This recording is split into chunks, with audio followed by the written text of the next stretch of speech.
have those. Good evening, everyone. Are we gonna, oh, did you see that fly? Trying to hit Mona Quiche with my fork. I won't use it now. Good evening. Welcome to the work session tonight. We are gonna go from probably 6 to about 6:45, 6:50. And I believe all of our topics are budget tonight, so I will hand it off to you, Rhonda. Perfect. I can take that. Thanks everybody for being here tonight. We appreciate the extra time. This is kind of the session that kicks off the budget for the new year. So for 2027, and I'm hoping to put out 27 and 28 together. This is a time where we're going to have two primary things we want to do today. Let me get over closer where my. Actually, it's good. I have to figure out where it's going to work from. There we go. So we have two main goals tonight. We're going to talk about priorities, and then we're going to talk about the schedule. We have a work session plan for every meeting in May and in June. Oh, you have a hard copy of this in your binder as well. There we go. Perfect. Thank you. Rodolfo, can you see those okay? You can sit in my seat if you want. How about this, Rodolfo? Our lone audience member, we turned the TV away. We're nothing if not flexible, right? So these are our two goals to get accomplished tonight. I wanted to do a little budget 101 with you and talk about how much information I have so far on assessed valuation, which is we have the numbers, preliminary numbers from Johnson County, which shows the assessed valuation now at 168, almost 169 million dollars. I don't have any numbers yet from Miami County. So looking around the table, if any of you have gotten something from Miami County, please pass it on. I have reached out to them and asked them to send it to me, and I'm sure they will very shortly. But the final numbers are due from the counties by June the 5th or June the 15th, and they usually come a little bit early. So we're looking at, if Miami County is unchanged, a $226 million assessed valuation, which gives us a mill levy worth about $226,000. And this year, that's a 10.64 increase in valuation. So then you often ask me about, well, how much of that's new construction? How much of that's on the back of the existing properties? And this gives you an idea that about 8% of that new valuation number comes from brand new construction in single family or commercial. And then the remainder of it comes from not new projects. So what was the total number before? For that for previous year? So 147 plus 13, so about 18 million of it is existing. Right. Okay. I also gave this to you in a notebook. This is a book I'm asking you to bring to each work session. I'm going to add to it each time. I wanted you to have things in your hands so that if you get engaged with a taxpayer, voter, or citizen, that you can have on hand references for your use.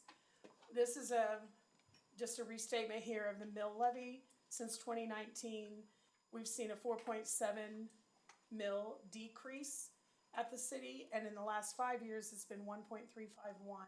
But this gives you that history, so if you engage with the public, these are the published budgets and final mill levies for this period of time.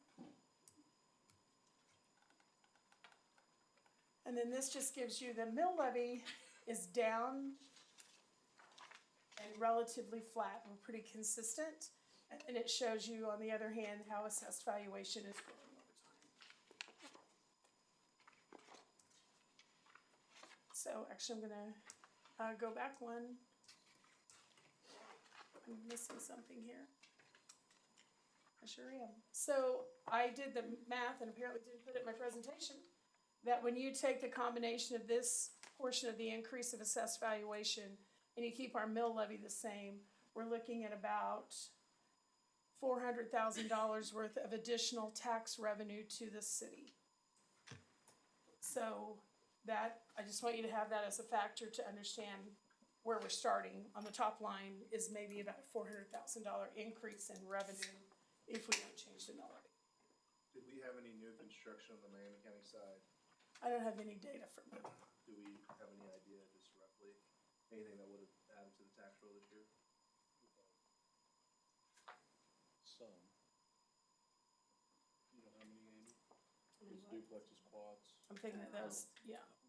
Yeah, and houses, there's some single family houses, there's some. Just to give a rough estimate, we're gonna see, I think roughly, from the people I talked to, it's about 3 to 5% on the Miami County side, so much lower than Johnson as far as existing. But I know we don't build nearly as much on the Miami County side, so Right. 15 or 20. I was gonna say, 10 to 15 houses, I think is what we've typically done. Makes sense. Miami County used to have a meeting, and they would invite the mayor to the meeting. I have not heard about, I usually get told about it, and they hand out a book and all those things, and that hasn't happened the last 2 years. At least the book never trickles down. And so I have reached out to them and said, hey, do you have this detail? So I like to have that historically so we know what happened on both sides of the county line. We did, 29 units, 29 new units, permits So they may or may not be on the tax roll. Yeah. So 10 or so probably, yeah, 10 to 15 is tax roll. So what that brings us to tonight is thinking about, the next time we get together, we're gonna talk about all the pieces of revenue. And I hope to have the Miami County information from there. But the thing that we wanna talk about from here is, well, what are the priorities for this budget? Where do we want the money spent? When we're done, I'd like to show the buckets that get filled up based on priorities. I like to do priority-based budgeting, so we spend the money where we think it's important and then build from there. You talked about priorities early in 2026 when you took office, which was great, and I sent out some notes to all of you about what had been said at that, about trails and community involvement and some things like that. And I kind of gleaned from that these topics up here. And some of these were on the list for last year. Some of them come up like bikes and trails and things like that. I also took a shot with AI, to be perfectly honest, and said, hey, look around. What are budget priorities in a growing city in Kansas and that kind of thing? And I have shared that information with you in this book as well. I'm proud to say that we're working on those things where they talk about your infrastructure, they talk about your utilities, and about engaging the population and bike trails and amenities and things like that. So from that, I added some more things on here. I think mill levy is important to this council, and so I think we ought to talk about how that gets prioritized in budget. I think that the community's very interested in smart growth and your zoning updates and making a plan for our community. I'm selfish. Finance director, for me, reserve management is very important. That helps our borrowing ability and our rating, so I want to make sure we don't lose focus. And if this is a people business, and employees are the largest expenditure we make in a year, so I didn't think we could have a list of priorities and not at least address employees. So these are just proposed topics, and then from there, it's up to the council and the staff to support you in setting those priorities so you know where we want to focus our investment from the budget. I leave the floor to you. I mean, obviously, my whole time up here, it's always been mill levy driven and really actual dollar value. I think we did a good job of that last year, of making sure we're not just talking about mill levy, talk about the way people actually see it on their tax bill. So that's gonna be important. Obviously, I think Lane and I were talking the other day, kind of sidewalks is still something that we've talked about and hasn't actually happened. So we'll probably talk about that at the meeting a little bit tonight. But one thing that I brought up, and I don't know what your guys' thoughts are, but I was driving through and I found some spots where like there's sidewalks and then there's big gaps of where there isn't. Maybe we could fill those in, and that would be short-term areas that we can make some progress that we haven't really made a whole lot of progress on. I know Jacob and Allison are working on the ones down here, and hopefully we'll get some sort of update tonight on that. But those are things I'm thinking outside of, over here it's really tough, right, this part of town. But in the parts that do have sidewalks, there's some areas where maybe we didn't do a good job of following up in the past, and there was a sidewalk that didn't get put in, so there's no connectivity, and people are jumping in the street to get around, or kids and whatnot, so that's one area I'd like to look at. The bike trail thing, I've kinda got a volunteer group that's working on that, so I think that'll be something, and I was gonna introduce Mike to somebody at Johnson County Trails that reached out about wanting to get more involved with Spring Hill through the Johnson County portion, so hopefully that'll make it so that we don't have to pay for it as much, we can just kinda give them some guidance of what we're looking for. And at the end of the day, I mean, those are the main things. Streets, I think we've already decided we wanna keep that same budget every year, or similar to it, to what we've been doing.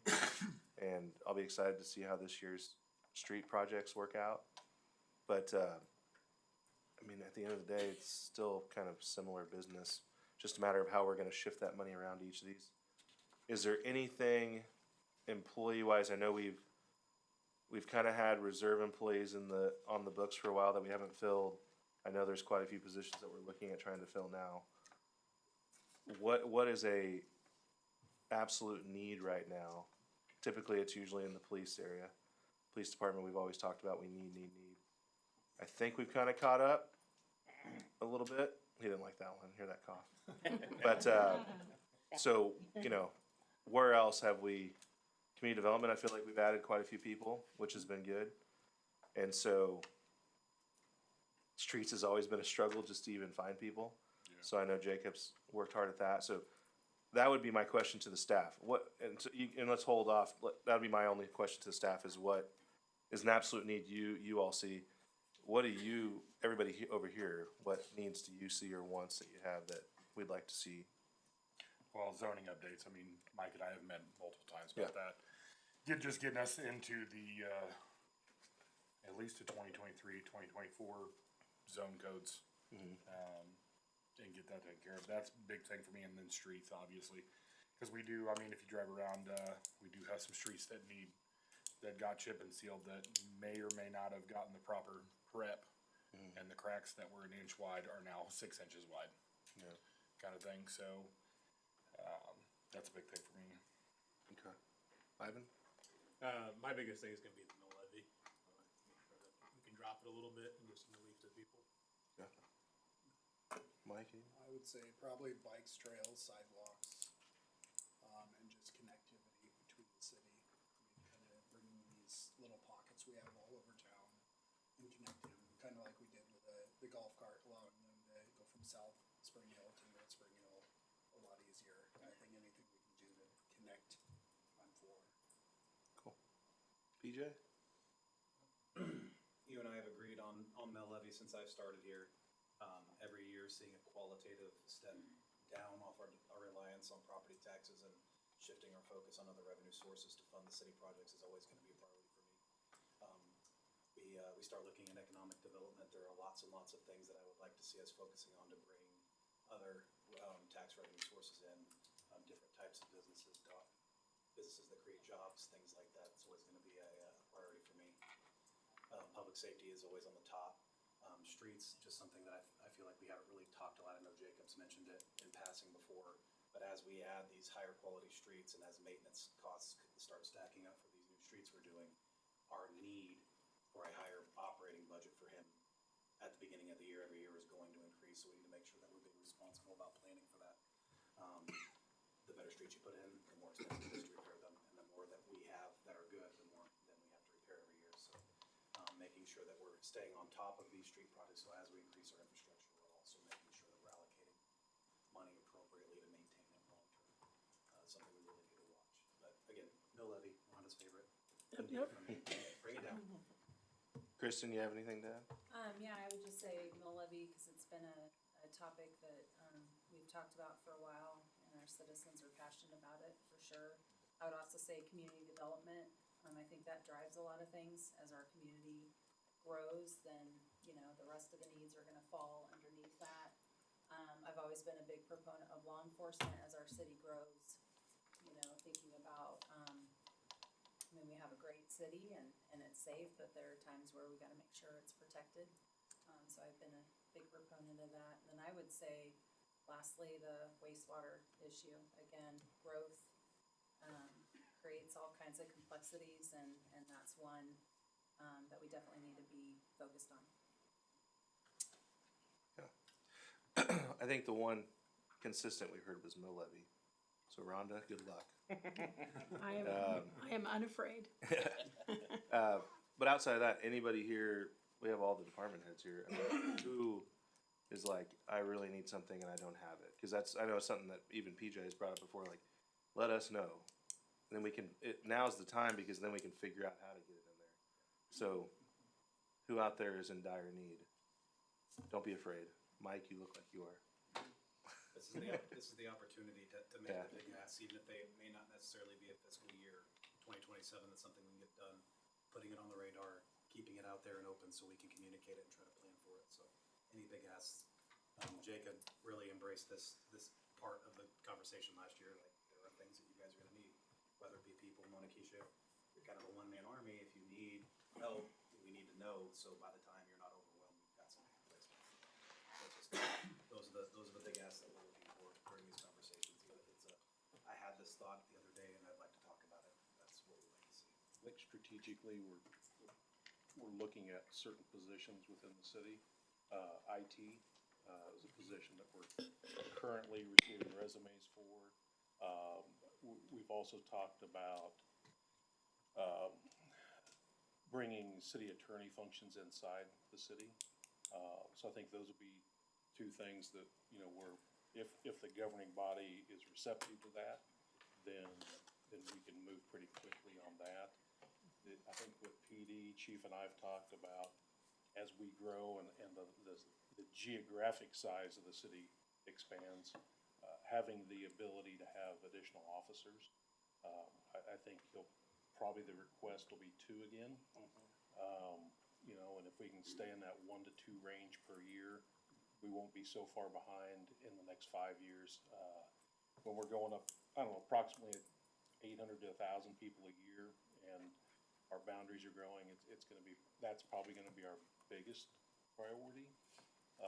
Jacob's area, I mean, we all know that's gonna be one too. As lane miles increase, we're gonna need equipment and people to do that. We're pretty lean throughout the entire city, but I think community development's, thank you to the governing body. We've really had a big step up there. Engineering, we've had a real nice increase there with staffing where we need it. So I think we have not very many, what do we call them, reserve positions or kind of on hold, but I think we have about one of those that we've kind of held open to see if that's kind of a combination HR/admin assistant. And that's something we look at and see if that's needed within our area, or if those funds need to go to PD or Public Works or somewhere else where it's much more in need. So we try to look at that on a monthly and annual basis to see where that fits the best. You just don't want to throw somebody in a spot just to throw them in that spot. Yeah. Absolutely. Jacob, is there any big equipment needs? I know we did, obviously, the water pressure truck, which seems to be working out pretty well. What else? I know you had talked about some other big purchases that we had looked at. Yeah, and we've got those, slated in, in the capital budget in the coming years. A couple of the more immediate needs. One is a dump truck, and kind of not just a dump truck, but a full dump truck and plow truck setup. We have one of those. We probably need 3 ultimately, but there's definitely a need for 1 now. The other thing that we've talked about is a dedicated pothole patching truck that will let us be more efficient and effective on that. So over the next couple of years, and those are both big ticket items, $350,000 to $450,000 each. So those are big ticket items. We're really though starting to reach a point where we talked about staffing. We've got the equipment that we have. Let me state it differently. we don't have the staff to operate more equipment.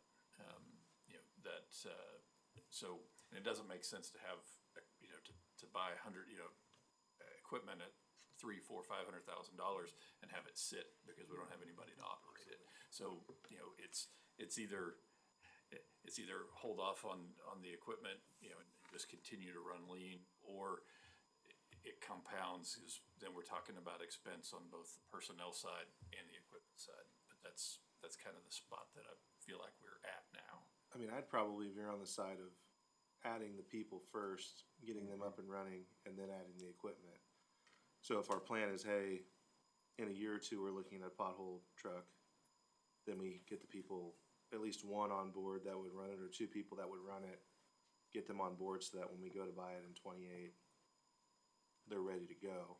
I think you did a pretty good job. It was perfect timing when the water guys moved over to streets and they took over the new truck. I liked that process. So we had people kind of in place that could train on it right as it came. They knew how to use everything, and they're kind of the point people on it. And then they could probably teach others as retirements happen or people leave and whatnot. So I think that's how I'd like to see it happen. I don't know what anybody else's thought up here is, but that's how I would think we'd want to probably operate. Rather than do it all at one time, like you said, like it's not really worth it to buy the equipment first, in my opinion.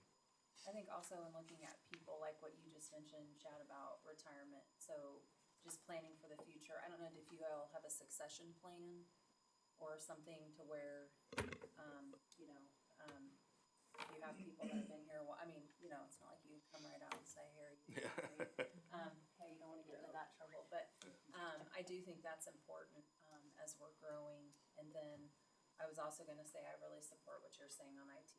The whole infrastructure as you grow, if you don't have that in place as you're growing, it's not gonna get as far as you want it. So definitely automation in your systems and stuff like that. Great investment. That's sort of what I meant. I didn't want to list every single possible function that we do. But when I think about general government, IT is one of those things to me where we've made really great strides this year and invested money where it needed to be. We've spent the last few months absolutely cleaning up our infrastructure. And I don't want us to step backwards. I want us to step forward. So you'll see money in this budget for projects that take us to another level.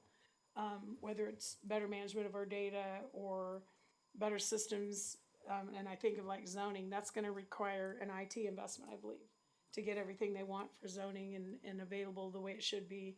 There are investments like that we'll need to make, and I think they're justified in the conversation that you're having as a priority to the city. Yeah, I think as a whole, our list of priorities there is pretty well locked in. And again, as department heads, please communicate your needs. We need to have that information so we can plan effectively. So if there are asks, big, small, convenient, realistic, we wanna hear them all so we can kind of wade through them all. Well, to that point, you were talking about succession planning and everything. Eventually, I would like to see us hiring a junior engineer. Somebody that's got 7 to 10 years of experience, somebody that could be trained to be the next city engineer, that can take on that role. But right now, they can take on some of the project management responsibilities. We've got a lot of capital projects that are going to be going on all at the same time.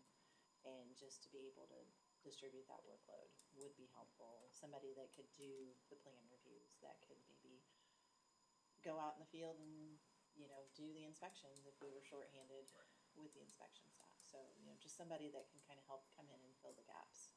So eventually I'd like to, have that position.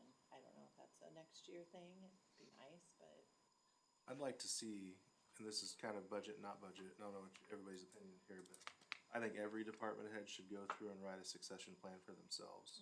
Yeah. What their next 10 to 20 years looks like, and what that looks like for the city, what you think the person that was gonna take over for you whenever you're gone. I think it tells you, it puts a little bit in your face, like, oh yeah, I guess I'm getting to the point where I need to think about this, or I'm 20 years out, you can bring people in, but it's gonna be 10 years before, 15 years before, right? And so, or, the city's not gonna be big enough for me and I'll need to go somewhere else, and that's okay too, I don't have a problem with that, I never would put that against anybody, I'm like, okay, let's get the most out of you that we can while you're here. So I think if we do that start with the directors doing that, I think that would be really good. Even with you, since you're the only one in your department, at what point will you need somebody else over there? Do you need an assistant, all that kind of stuff? Or can you share it with Lane, an assistant with Lane? Like, those are the type of things that I'd like to see kind of written out by each department head. Because then, for us, I think we can say, okay, well, all right, we really need to look here. Because we should have probably done that with community development before. And I know that the previous director told me that, hey, you need to think about succession for me. And then we kind of were without one for a while. We got lucky with Mike, brought him in pretty quick, and he's been working well. But, you know, it doesn't always go that way. And I think if we can start putting those pieces, and then from there we'll go down and say, whoever's below you, what is your plans? What would you like to do? Where would you like to see yourself? And then we can start building those people up to make sure that they're ready for the next positions as they come up. And then it's a lot easier for us to get it. We don't have that big stopgap where we have to retrain somebody and, you know, get somebody back into it. The reality is, we're not subject matter experts, and Yeah. you guys are. So you're gonna know what's best to plan for the next person to follow you up. When you came into the position, you know the things that you would have liked to have had ready for you. So having that stuff written out for us, so we can refer to it, and whether it be to pass it on to whoever takes our seat or not, we have those kind of things kind of written out, so there's some kind of in place. I think it just serves everybody. I think that gets like, Allison, I think it's a great point. Hey, maybe we look at it and say, this is how they would spend their time, I'm ready for it. Or I think I can go one more year, but next year we're really gonna have to look at it. Like I said, PD's always been really good at that, cause they have to, they're kind of forced into it. Where community development for a long time was like, no, we can handle it. And really, they were probably overboard with things. So, same with Jacob, you know, I know we've talked in the past with your predecessor, and he was always like, I need more people, but I put the positions out and nobody applies. So how do we get there? And I don't feel like we've had that issue since you've been here. So if it's like, hey, we're ready for one or two more, then let's, look at it and see what we can afford and how we can do it. So that's what I'd like to see maybe before our next session, so that we have an idea of what directors think they're gonna need. And I would do it at least over the next 5 years. Project out, this is what I'm gonna need in the next 5 years. Because really, with the state and how they're changing, and those guys are kind of the Wild West up there, and they talked about making us do budgets 2 or 3 years out, it's really gonna be tough if that happens. So I think if we start structuring that way, it's gonna be good. If you need a template, if y'all are doing that, I have a great one, cause I just went into my organization and did it, it's very successful, so Okay. any way I can help out with that, I'm really a big proponent of succession planning, so any way I can help you. Yeah, that was a good idea, thanks, Kristen. Because I didn't even think about it right now until. Well, I was also gonna say, and then, not to point at you, Keisha, but if you do have open positions and you think about, okay, we do have a need in HR, a recruiter, when you start getting a lot of positions open, if they had some experience in recruitment, cause there's a whole thing with that, where you post your jobs, how you message that, different things like that, so, anyway, I support that, cause you have to have a good recruiter. I'd like to tag on here, and if it's out of school, Lane can throw something at me, but I think it's a wonderful thing that now we have to worry about the next level, or worry about the depth of our bench. Lane brought up having an administrative person shared with he and HR. That's really, really important. There's a whole lot of work that goes to other departments or employees or directors or something to get done, because they don't have support staff. So and year after year, that's the position we don't fill, and now we filled it in another department because that's where we really needed the person. They sacrifice each time.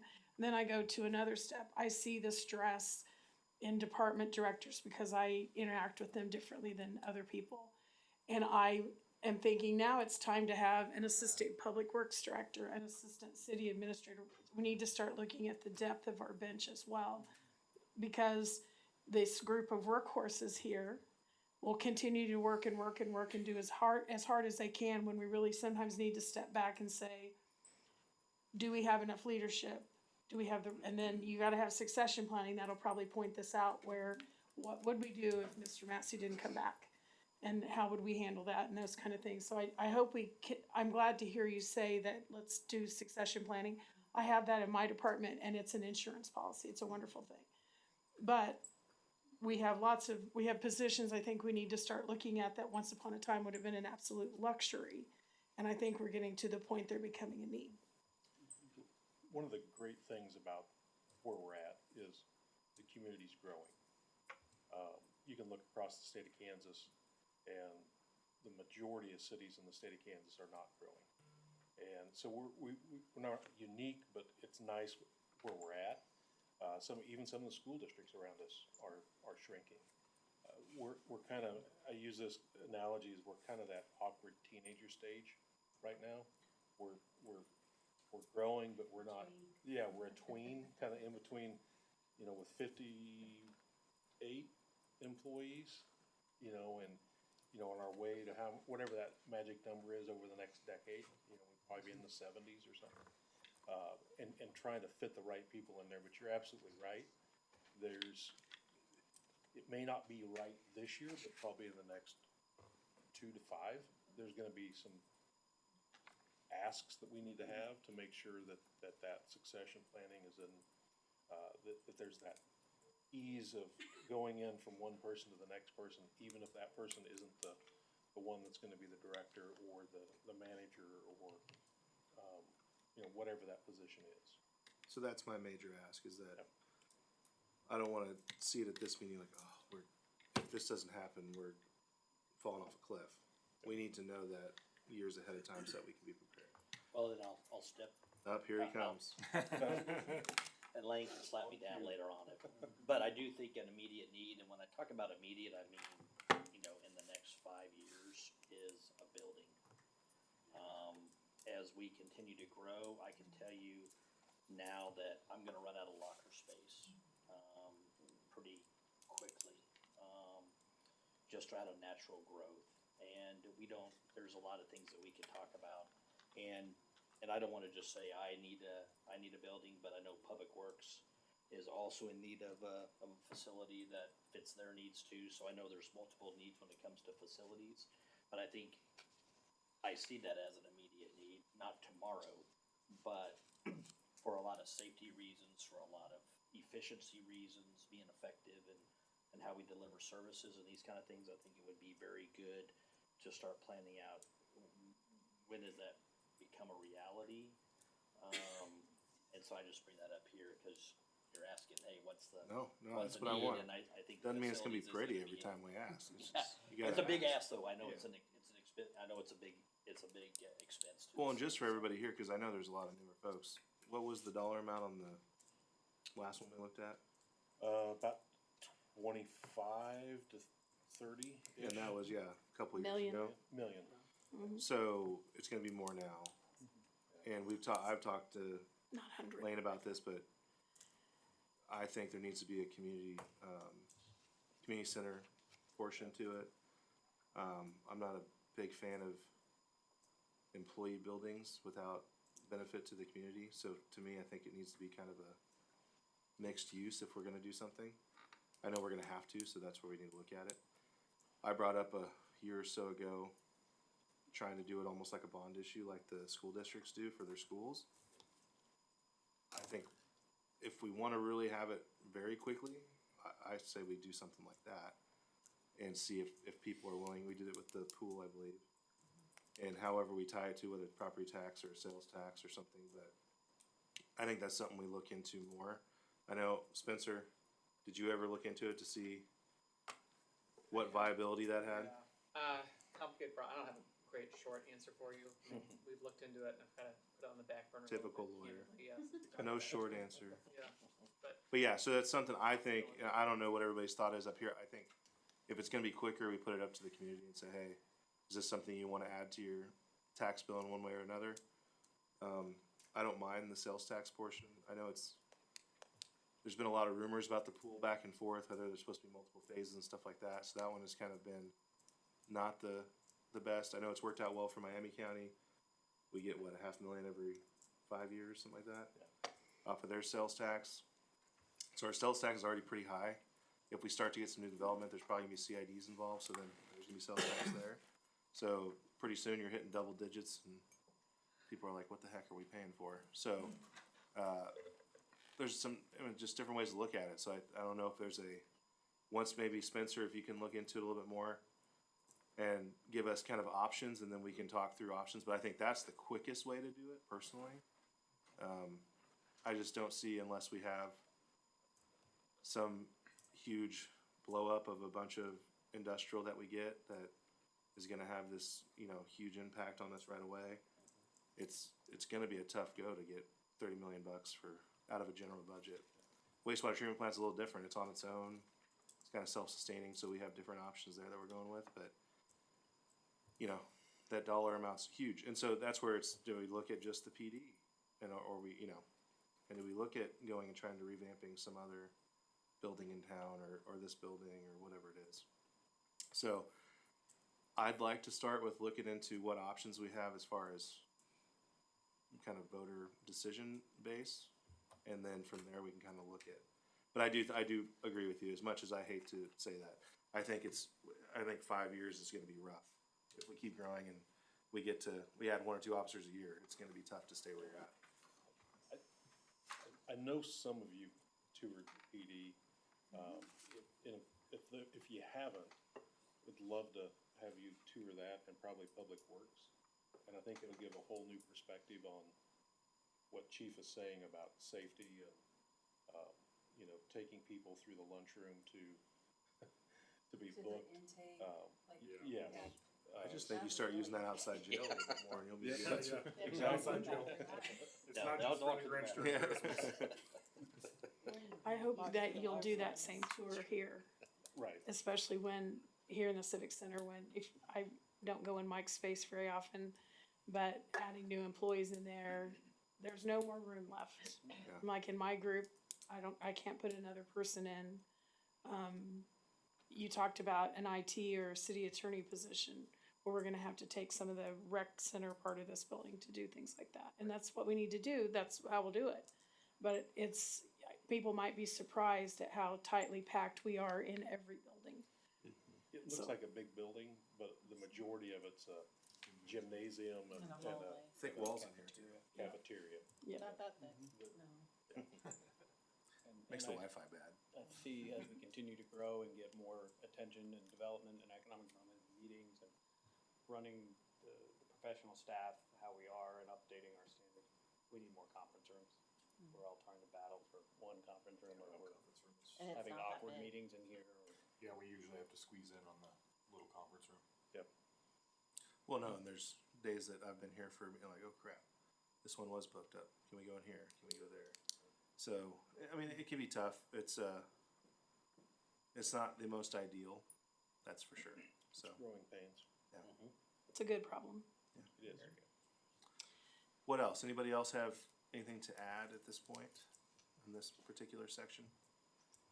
If not, do you have anything else that we need to go over? I wanna go through the list here, I took notes and looked at kind of in a voting way that, this was mentioned by different people and things like that. Parks was not mentioned at all.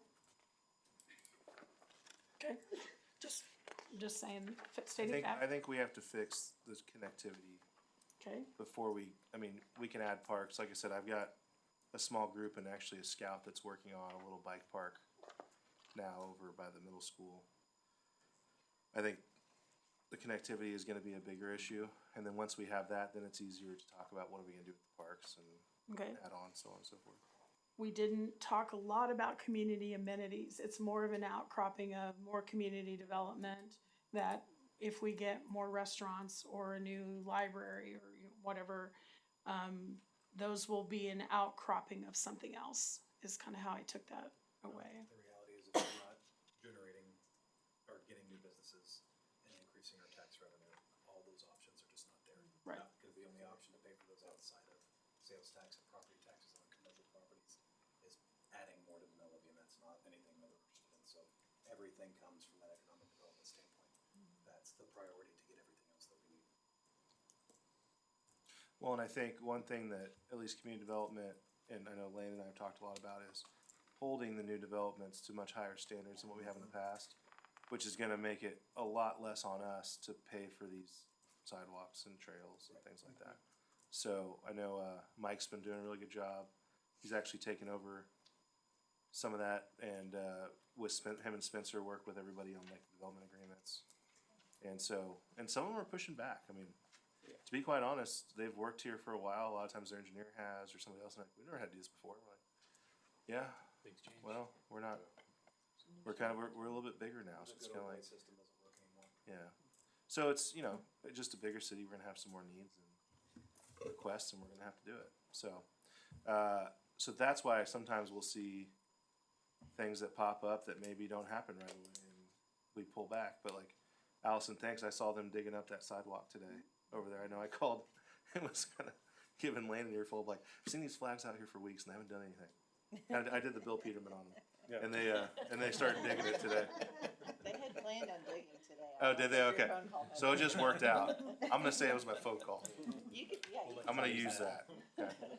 But yeah, so I think we're just trying to be a little bit more on top of that, and I think that's gonna actually alleviate some of these deals here if we can be that way.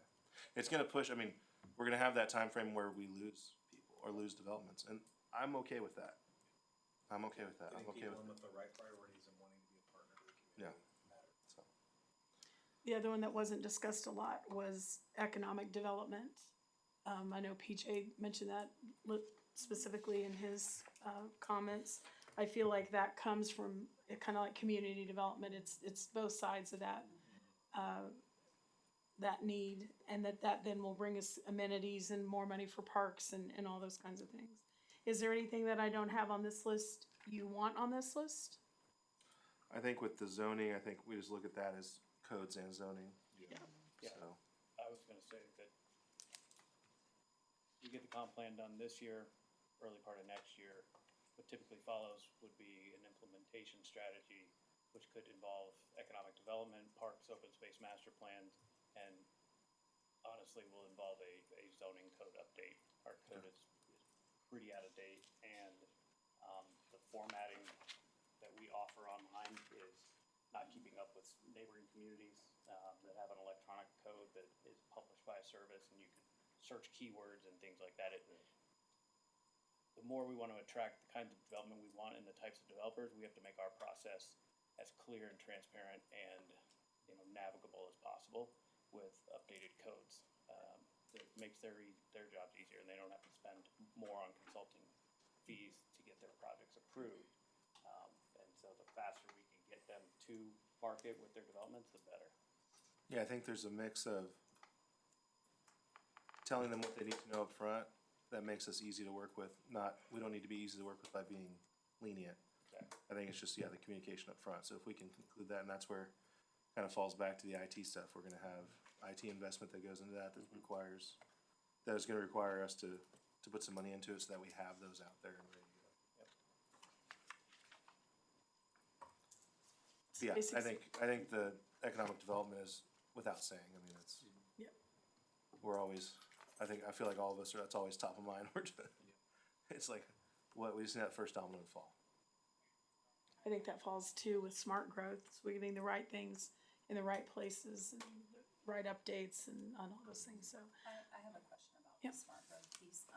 So we had all those surveys, I don't think we've had any, at least that I know of this year, where we have an opportunity for the community to come in, giving their input and all that stuff. I mean, were those ever utilized, like in terms of that category, smart growth?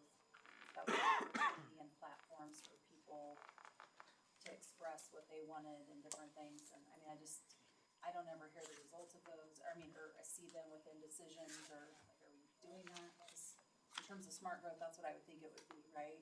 It's taking into context of what the citizens have put in all those surveys and everything. I just didn't know where we were at with that. I'm not trying to like pin it on anybody, I'm just Well, I trying. think that's part of the comp plan that we're getting ready to start back up. So we're utilizing that data? Yeah, so we're gonna take everything that we already have, and then the new company will come in, take that, and kind of pick up where it left off. I don't think we actually ever got to I didn't see the one that we even had, but there's not even a future use really map or anything. that data's in Yeah. their report out for the Yeah. comp plan. So we'll basically take all that, but we didn't get remember, we were not getting great feedback last time around, so this time I know. Less than 1%, wasn't it? Oh, it's crazy, yeah. And I think, so this time, from what we've talked about, is meeting with every HOA, trying to set up different clusters of neighborhoods over here that are not HOAs. Yeah. And figuring out how to get out in front of people. Even if they don't even realize it, we could just call it whatever, kind of meet up with the city to try to get feedback, because, yeah, it was just such dismal, and they tried, I mean, it just didn't really ever come to fruition when it came to that, so. Yeah, so that's definitely part of what we're doing now, yeah.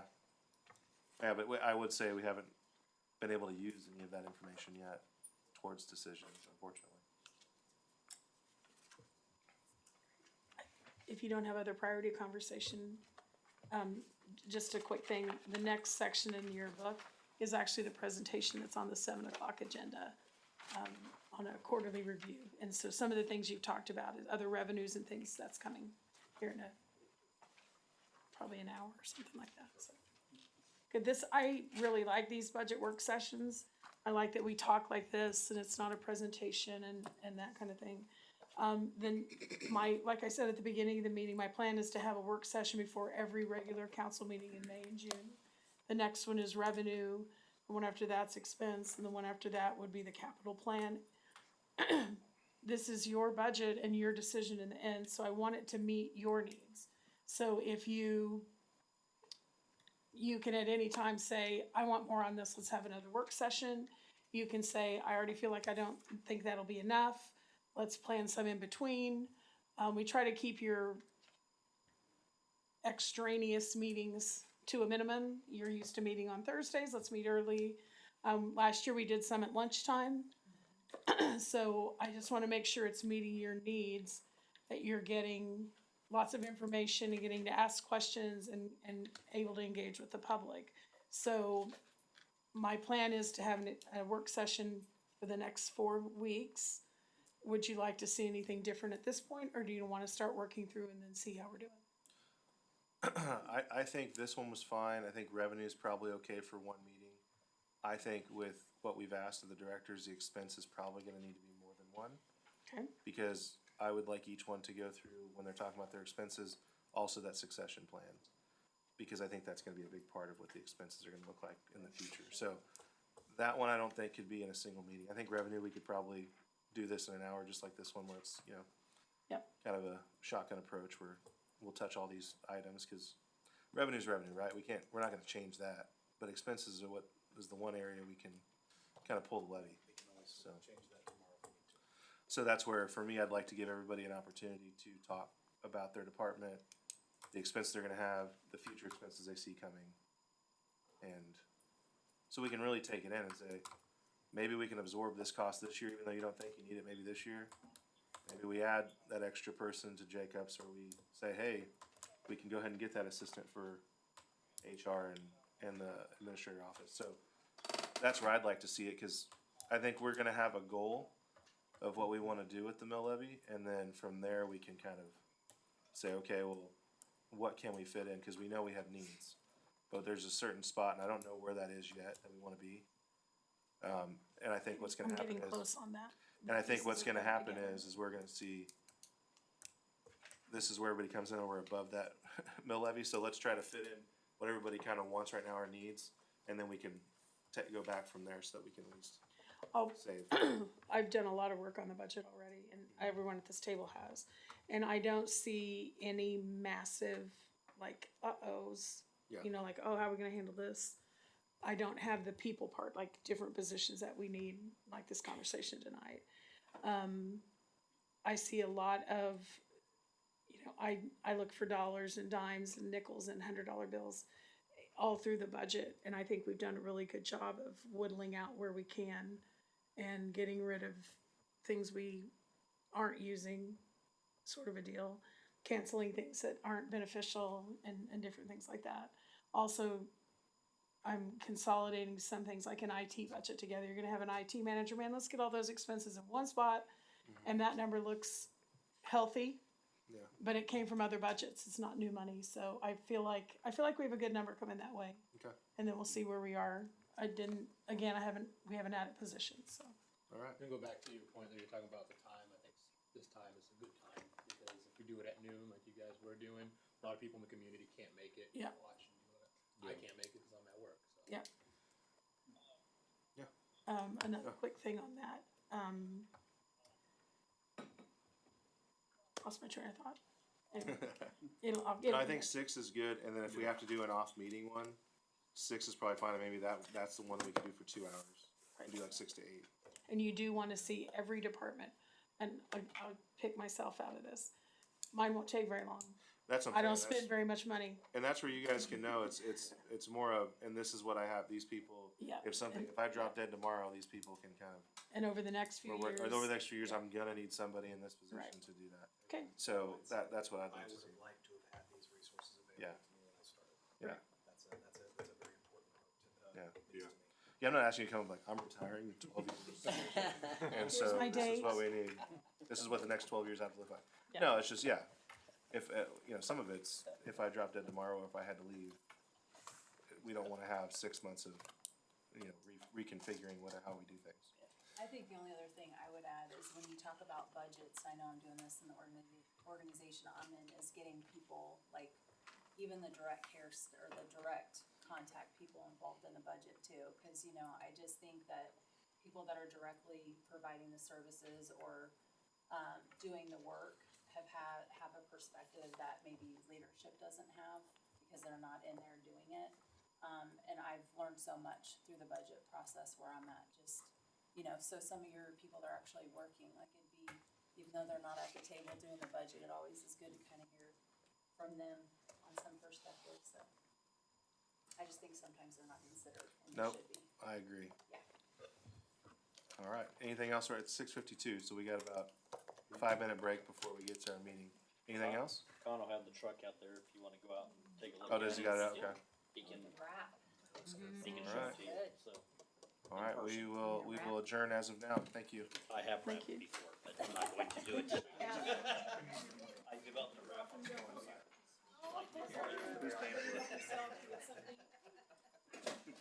By the way, for the conference room, I always tabled that for this. No one made a reason. These are all.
With me this evening.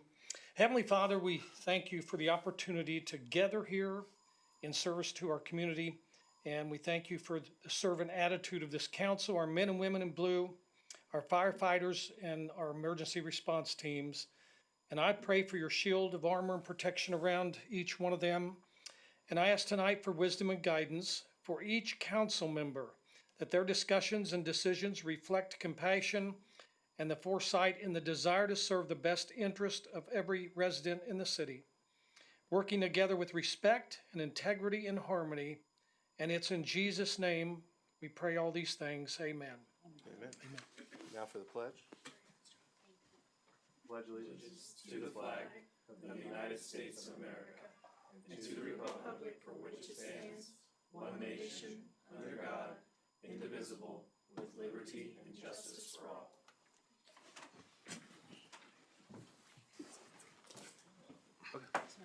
No problem.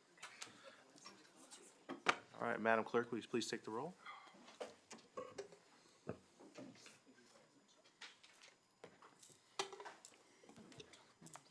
Mr. Thron? Here. Mrs. Feback? Here. Mr. Grant? Here. Mr. Delgado? Here. Mr. Savage? Here. Mayor, we have a quorum present. Great, thank you. Also wanted to mention, thank you, Pastor Smith and Generation Bible Church. During the last storm, they opened up their building. They have a nice basement over there, and they let the community come in. They had snacks and everything for them as the storm came through. And I know we had quite a few people take advantage of it, so I appreciate that very much. Thank you. So much. Yeah, thank you. Next up, we have the approval of the agenda. We did have a request to move item number 5, the task order number 10. Allison, I think, is just gonna be taking that in-house, so we're not gonna have that. All good? Okay. So I will entertain a motion to approve the agenda as amended. So moved. Second. A motion and a second. All those in favor? Aye. Opposed? Motion passes 5-0-0. We'll now move on to announcements and reports. I don't necessarily have too much tonight. I think I'm gonna let everybody else around. I'll probably chip in a little bit as we go. PJ, do you have anything? Yeah, absolutely. Just starting out, just wanted to kind of reiterate, if you're just joining us now, we just spent about an hour discussing priorities for the 2026 budget. I wanted to thank everybody involved in preparing that information for us and facilitating that conversation. Moving forward, that's going to be a priority. We're going to have several more work sessions, so please tune in as we have those things and listen in on, or come and give us some feedback as we move on through that process. Thanks. Ivan? No report. James? No report. I'm gonna skip Kristen. Mike? No report. All right, now we're back to Kristen. Go ahead. Just wanted to make sure, Mike's quiet to begin with. Wanted to make sure he got his chance. So I have two things. One is I'm wearing green to signify Mental Health Awareness Month. As some of you know, I'm a mental health professional, so this is an important month. It's just a reminder to check in on people, see how they're doing. There's a lot of resources out there, so for people that are in crisis or whatever, 988. So I just want to say that. I also prepared a little bit of a speech tonight, so anyway, I'm going to try not to look up. So if I look down, usually I'm a good eye contact person, but anyway, I'm going to go ahead and read it here. I'm just serving on the Spring Hill City Council over the last 3 years has truly been one of the greatest honors of my life. While my term officially expires in 2027, as many of you know, I will no longer be a Spring Hill resident, and that is of May 26th, which means tonight will be my final City Council meeting. As I reflected on what I wanted to say this evening, I realized this speech is not really about accomplishments or projects or even decisions made over the last few years. But to me, this moment is about gratitude. It is about saying thank you. I already have an established career serving individuals with mental health needs and helping communities navigate some of life's most difficult challenges. But years ago, I decided I also wanted to serve in another capacity, not because I viewed an elected office as a career path, but because I viewed it as a service. I believe public service was another way to contribute, give back, and help strengthen the community my family and I call home. And Spring Hill has been an exceptional place to call home. This community has been where my husband and I raised our 3 kids. It has been the place where we built friendships, memories, and roots. Like so many families here, we chose Spring Hill because of the values of community and how it represents hard work, growth, connection, and people who genuinely care about one another. Over the last 3 years, I've had the privilege of sitting in this room and learning far more than I ever anticipated. Serving on city council gave me a deeper understanding of city government, infrastructure development, budgeting, public safety, and many moving parts required to support a growing community. But more importantly, it gave me an appreciation for the people behind the work. One thing the community, or one thing the public often does not fully see, and how much effort and preparation and thought goes in every decision, and how that impacts the city. The work does not begin and end during council meetings. There are countless conversations, planning sessions, challenges, and problem-solving efforts going on behind the scenes every single day. And that is why I want to take some time tonight to thank individuals who make the city operate so effectively. First, I want to thank Lane. Lane, I thank you for your time, your leadership, your willingness to educate. You have spent decades in this field and yet always remained approachable and open to questions. I know I had many learning curves coming into local government, and you consistently handled those moments with patience, professionalism, and understanding. I truly appreciate the time you invested in helping me better understand the city issues and the complexities of municipal leadership. Rhonda, thank you as well. You are an exceptional financial director. From the very beginning of my term, you have always been transparent, authentic, and willing to answer questions openly. Financial discussions are not always easy, and especially in a growing community with competing priorities, but I have always respected the integrity and professionalism you bring to your role. Spring Hill is very fortunate to have you. Allison, Jacob, Mona Keisha, thank you for everything you do behind the scenes and for the professionalism you bring to this organization every day. You all have been wonderful to work with, and I appreciate your continued dedication to this city. Glinda, I honestly do not know, or not have the words fully to express how much I appreciate you. You have simply been a steady and valued presence, and I want you to know how grateful I am. Amy, thank you as well, and Ashley, you both are truly wonderful people, and people that I've genuinely enjoyed working alongside throughout my time here.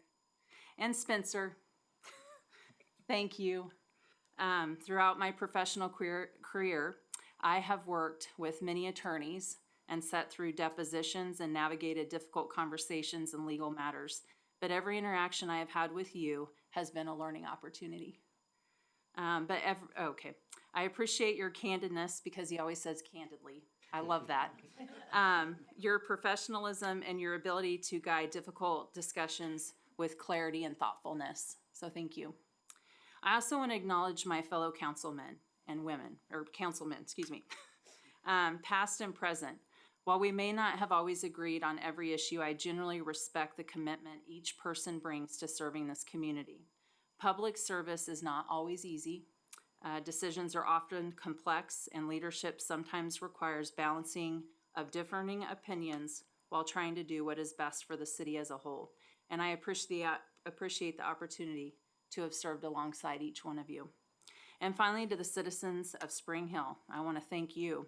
Thank you for trusting me with your concerns, your questions, your frustrations, your ideas, and your hopes for this community. Public trust is not something I have ever taken lightly.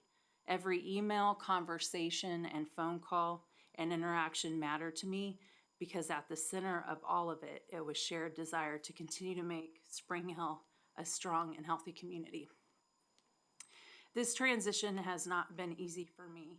Leaving this role and this community is bittersweet. Spring Hill will always hold a special place in my heart because of the experiences, relationships, and memories that me and my family have built. While my journey is taking me elsewhere geographically, my commitment to serving others will continue. I will continue working hard in other communities and alongside individuals to make a positive impact wherever I am. But Spring Hill will always be part of my story. So thank you again for allowing me to have the privilege and honor of serving this community over the last 3 years. It truly has meant more than words can express. So thank you. All right, thank you, Kristen.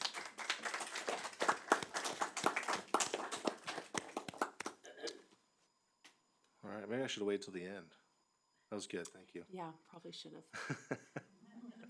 All right, Lane, do you have anything for us? I don't know how to follow that up, but I would say thank you. And I think I think all the department heads would say this, that it's not just us, it's all of our staff that help create those answers that we can provide to the governing body.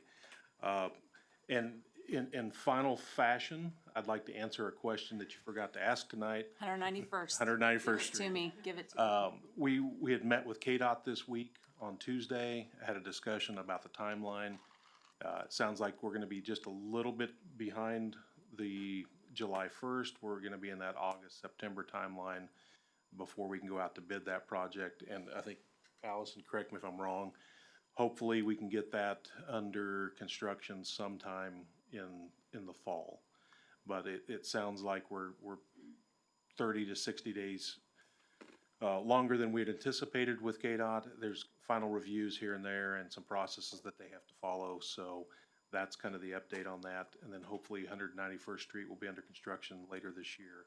And then we're still working on 183rd Street to get that through the approval process, which will be more than likely will be in 27 project. There was one thing that I learned when you told me the other day was we don't technically manage this project. KDOT will manage it all the way through. So I was under the impression that we'd kind of take over once they approved everything, but it sounds like that's why there's a little bit of a delay because we don't necessarily have control over the bidding process and everything. Yeah. So we're on their timeline of how they put bids out in their projects and things like that. I believe we missed I say we missed, but it's due to the back and forth between KDOT and us and our engineers. The June letting or the June timeline, I think there's a 2 or 3 month process that they have to meet. And so that pushes us back another month. So we'll probably be in that August, September timeline. Yeah. Okay. Good to know. Thank you. Spencer. Candidly, I've got nothing. Chief.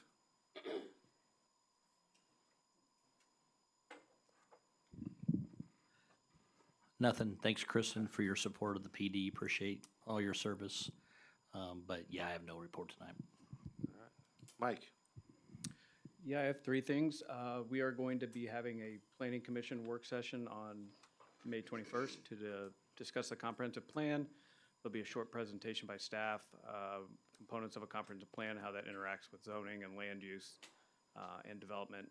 And also, we're working on trying to have an interactive portion to that, some maybe real-time polling through apps on phones that we can interact with the public that attends. So the public is welcome to attend. All of you are welcome to attend. We're doing that at 7 o'clock. Would they be able to do it through if they're watching at home, live? That's something we'll have to check. It Okay. could be a real-time thing. So we're looking into the different app platforms that may be able to work. Okay, that sounds pretty cool. The second is that the U.S. Census Bureau released their 2025 population estimates today. So these would be the population estimates for July 1st, 2025. The city's population is, according to the Census Bureau, is 10,777. This puts us at approximately a 5.9% population growth over last year.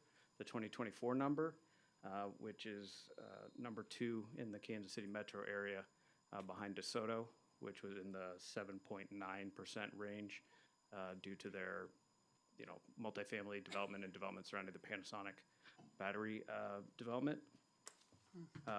And overall growth rate of number 5 in Kansas. And one of them grew by 1 person, and they only had 23, so it was a little bit more of a percent boost. So, and then finally, just wanted to point out that we issued 53 single-family permits in March, which was second in the metro area behind Kansas City, Missouri, and we've issued 138 through the first quarter, so the first 3 months, which is also number 2 in the metro area. And those are single family or just all permits? Single family. Okay, great. So we're on pace for quite a year if that keeps up. All right, thank you. Allison. Okay. Thank you, Kristen. We were gonna miss you, and yes, I will talk to you offline about all the things about Parkville, all the places to go, all the things to do, all of that. So I'll be your Parkville connection. Coffee date. Yes, definitely. Well, I wanted to expand a little bit on what Lane was saying on the 191st Street. Yes, all of that is correct. Because we received that federal funding, that put additional requirements on the project, and additional, items that needed to be in the plans. And because it's a certain level and certain complexity, KDOT will administer that project. That is something, we had a long conversation about a month ago with KDOT staff on the requirements for handling this project, and the staff just does not have that bandwidth with all the other capital projects that we've got going on. So this is something that KDOT does day in and day out. We also have our funding agreement that we will be bringing before you in the next meeting. That is going to include the $2 million that we will be receiving from KDOT, as well as the federal funding in the amount of $850,000 from the Sharice David, the Representative David's earmark. So just wanted to kind of give you guys a snapshot as to where we're at with that. We hope to have the plans completed within the next few weeks so that we can get that to KDOT, so that we can get everything moving. So we're pushing everybody as quick as we can. On May 21st is going to be a very busy night. In addition to the comp plan work session that we have with the Planning Commission, we will also be hosting a K7 corridor public meeting. So KDOT has hired a consultant, HDR, to do the K7 corridor study. That's been underway for several months now, so it's time for public input and public engagement. So they're inviting the public to come out and review some concepts, get some reactions. I encourage everybody to come. It's going to be in the 401 event space, starting at 5 o'clock on May 21st. There's information about that on the city's website. So if you've got any questions, just go to the city's website. I'm sure all the information's out there.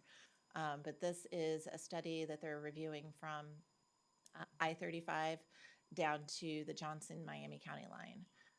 And they are looking at, conceptually looking at half the corridor differently. So 175th Street is going to be that dividing line of what would be urban versus rural. So they're not going to be treating 159th Street the same way that they would be treating 207th Street. So encourage everybody to come out and provide their comments for the segments along the corridor. There was a question about providing some additional information on grants. Want to give you a snapshot as to, since I've been here, we've received 14 grants. 4 grants have been unsuccessful that we've pursued. We have 18 that are in various stages of review, whether it's the WIFIA that we need additional information, SRF, we've got 5 congressional appropriations that we submitted. So all of those are kind of factored into that 18 number. And then between tomorrow and going into the end of June, I've got about 6 grants that are cooking right now. So I've got 1, maybe 2 I think that I'm going to be submitting tomorrow. So more information on that, but 83 communities within Kansas are under that 10,000 population. And because of that, the Kansas Infrastructure Hub has funding available to small cities, small communities, to help assist with grant writing services. This is to help cities that don't have the staff available. So they pay 100% of that through the grant assistance program. I know I've presented that numerous times every time I ask for a grant application. We did get gap funding for the SS4A implementation grant last year when we had the $11 million program, and we were not successful with getting that SS4A grant. However, we did get reimbursed for the $40,000 that we spent to have a task order with HDR. Another example is we went 50-50 with the for 223rd Street, we had the study from Columbia Street all the way to 69 Highway. So about a 9-mile segment that we applied for a study, and it was a cooperative with Miami County, and we entered into an interlocal agreement to pay 50/50 of whatever costs were associated with that project. That included HDR's task order of $50,000. We applied for and received the gap funding to cover that $50,000. So we will be out zero money regardless of whether we get the build funding or not. We still haven't heard whether we've received it or not. But anyway, just wanted to let you know that we've got 2 items on the agenda later tonight. Both of those are for task orders with HDR. Both of those will be applied for gap funding so that in theory, the city, if awarded, the city would be out $0 to compensate for that. I'm gonna stop right there. Well, I guess this isn't a discussion, but the next one is the Woodland sidewalk. We've already discussed that. There was a question on when that was gonna get started. The contractor did mobilize this week. They started the grading for the sidewalk. Not sure they're gonna get it in tomorrow because the forms are not there right now, but hopefully it's gonna take them a day to put that, day, maybe 2 tops, once they get started. So I anticipate that they'll get a lot of the forms set tomorrow and then start on that and have that done by next week, hopefully early next week. And I think that's it. All right, thank you very much. Do you have any follow-up questions? No. Thanks for answering those questions on the grant writing. Rhonda? No report? Wow. I've got a whole section. Oh, okay. Glenda? I just would like to respond to council member feedback. Thank you so much for your service here for Spring Hill. It's bittersweet for me as well. I've truly enjoyed getting to know you and working for you. I know you did best for Spring Hill. You handled everything professionally, and I appreciate that. It's easy to work for somebody that handles things the way you have. And I know that I'm from the Northland. I was born and raised there, and I know they're in good hands for their mental health. And I appreciate that, and you look great in green. So Thank you. thank you so much. I appreciate it. Thank you. Monikisha? No report. All right, Jacob? So piggybacking on the discussion earlier from the work session on sidewalks, just giving you an update where we're at. Staff at Engineering Public Works have been working. We had a consulting engineering firm that did the survey work for all of those areas. You know, exactly where are the property lines, right-of-way lines, where are transformers and boxes and things that may be obstacles that we need to work around.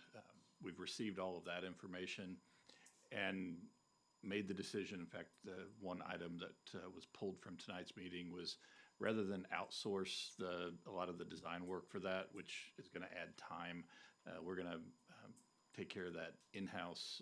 Allison's going to do a lot of the heavy lifting, and the idea is we should have that out to bid early next week, and our goal and expectation is to have bids received and have a contract for you to award at the June 25th council meeting, which should allow the contractor to mobilize and get that work done this summer. And that's for the north-south portion? That is for, no, that will start with the Harrison and Madison pieces. That was the fewer issues. The north-south on Spring Street was a little more complicated, involving retaining walls, a little more sensitive on the, you know, how it affects adjacent residents. So we're starting with Harrison, Madison. The way we will structure this bid, envisioning hopefully we get a really good contractor that goes really well, and there may be some opportunities to expand the scope of that work, do some change orders to bring in some of that additional work. Okay. Do we have a timeline for the Spring Street portion? It'll follow right away. I don't know that that will be done before, school is back in session, but I think it's still, completely plausible to have it done still this calendar year. Okay, all right, thank you. Any other announcements or reports? All right, well, thank you, Dr. Councilwoman Feedback. I don't get to say it very often, but, I wanted to do it one more time before she was gone. All right, we're gonna move on to, citizen participation. And we had a couple people sign up here. First up, we have Tammy Knoll.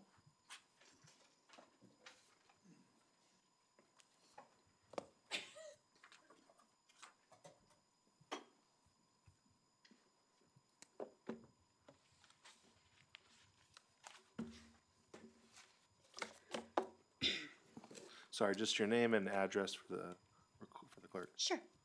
My name is Tammy Knoll, and I live at 19440 West 202nd Street. Yeah, thank you. Thank you so much, City Council, for your service to our city and for having and encouraging the community participation in your meetings. My hope is that you're listening to our concerns and also watching and seeing the concerns of our surrounding communities as well, considering the subject of the hyperscale data centers. Because what happens in one city will ultimately affect those surrounding cities as well. I've spoken at one city council meeting prior and 3 planning commission meetings, and each time I have respectfully asked that you would put in place a moratorium. This would give us the time needed to research and discover from other communities that are already experiencing the ill effects and negative consequences of these developments and learn from their experiences before it is too late for us. At last week's City Planning Commission meeting, I once again asked for a moratorium during the public participation portion.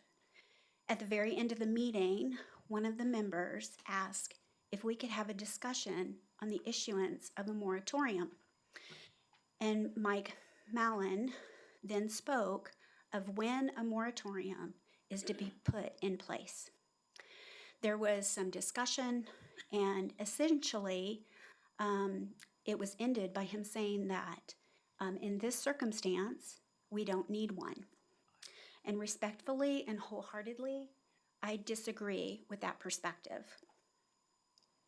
We do not have up-to-date city codes that directly address these types of developments. We must put in place the protections that we need surrounding not only our water use and our electrical consumption, but also noise ordinances. We need updated noise ordinances to address not just the noise that we can hear, but also the noise below the 20 decibel range that we can't hear audibly, but that certainly does affect our health. This noise is called infrasound, or it can also be known as tonal noise. And this type of noise not only affects human health, such as cardiovascular health, but it can also affect livestock by decreasing cattle reproduction and milk production. And this is only a small portion of the negative effects that this can have. We need time to research and put in place these restrictions and update our city code to reflect these protective measures. This is exactly what a moratorium would allow. It would allow time and protection. I have a statement from the state senator, Doug Shane, who is asking all municipal and county governing bodies in Miami County and Johnson County to issue a formal moratorium resolution on data centers. This statement came out today, and I have a copy for each of you. I would also ask that a copy of this be placed in the official record of tonight's meeting. The Miami County Commissioners have already done the right thing, and they have passed their own moratorium. So I am once again here asking for you to do the same before we have another development corporation seek to knock on our city's door. I have to ask each of you, what do you do when someone comes and knocks? I have just a few more seconds. What do you do when someone knocks on the front door of your home? Do you look to see who it is before you just open the door with no concern of who might be on the other side and what their intentions are? We have locks on the door of our homes for our protection. All we are asking is that we put the moratorium in place to give us time to put the locks on the door of our city. I've never been one to be active in politics, and before March of this year, I have never attended a city council meeting. And I am learning so much about how city government works. So why now? You may be asking, why am I becoming so active now? Because it is that important. There is ample information out there to let you know and understand that these data centers will cause issue with our health and they will contaminate our water. So I can't for the life of me understand why you as our elected officials that are sworn to act in our best interest and protect our health and our property values would choose not to put a moratorium in place to protect the citizens that have elected you. Thank you so much for your time and your consideration. Thank you.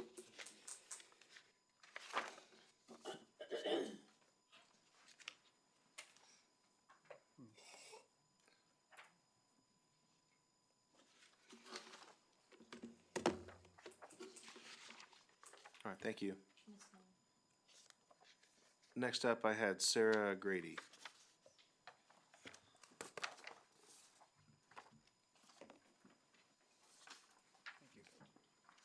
Good evening, Mayor and council members. My name is Sarah Grady and my address is 15690 West 199th Street.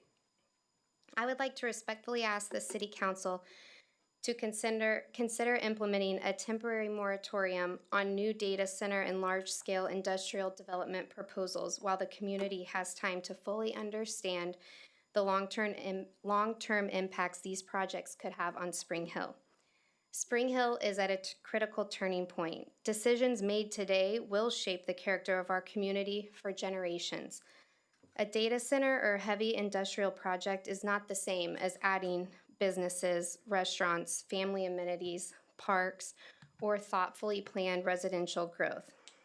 Data centers, in particular, permanently alter land values, noise levels, utility usage, and change the rural character that many families have moved here for. And a moratorium is not anti-growth, it is pro-planning.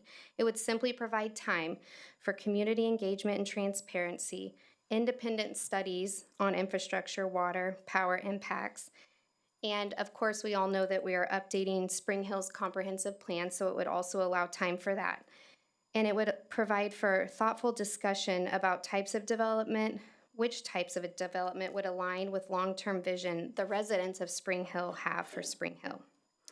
And one more thing, which Tammy just touched on, the Kansas Senator Doug Shane issued a statement today calling for a moratorium on data centers in both Miami and Johnson counties, which she has provided. The second thing I'd like to mention is our recently hired community development director. I recognize the importance of economic development for our city. It's imperative. And as a Spring Hill Township resident, I would greatly appreciate the opportunity to provide input on the kinds of businesses and development priorities that we want this position focused on bringing to Spring Hill. I would love to see efforts directed towards family-oriented retail and restaurants, small business growth, event space or community gathering space, recreation and entertainment, and overall high-quality commercial growth that supports families and strengthens property values. Spring Hill has something special. People chose to live here because it is rural and it is not an industrial corridor. Growth should enhance that identity, not erase it. This would also provide Spring Hill the time to see how a hyperscale data center affects a community. And you have to look no further than Lake Tahoe, where they are being told that their grid can no longer handle thousands of their residents' usage. Corpus Christi with devastating lack of water, Memphis and their air quality, Oregon, just to name a few.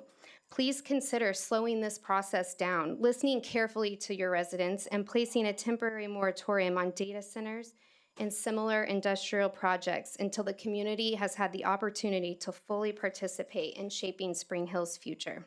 Thank you for your time. Thank you. Next up, I have Jama Zook.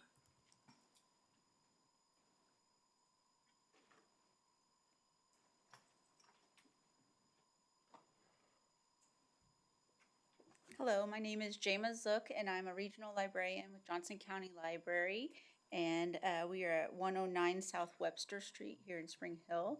I just wanted to come and personally invite all of the council members and the community when we reopen the library on June 3rd. We have almost doubled in size, and we have added things to enhance this community. As the community is growing, the library needed to grow too. And so we are hoping that this remodeling will do that.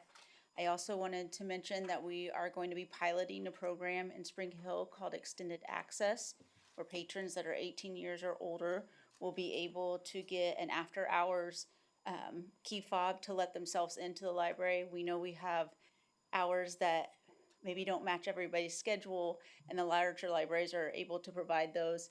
But if you have the key fob, you'll be able to let yourself in during unstaffed hours. You will have to sign some paperwork and stuff like that, but it will hopefully balance out the hours when staff is not able to be there. People will still be able to use the library here in the community. Great, thank you. What time is that grand opening? It just in the morning, 9 a.m. 9 a.m. Yep. So on June 3rd.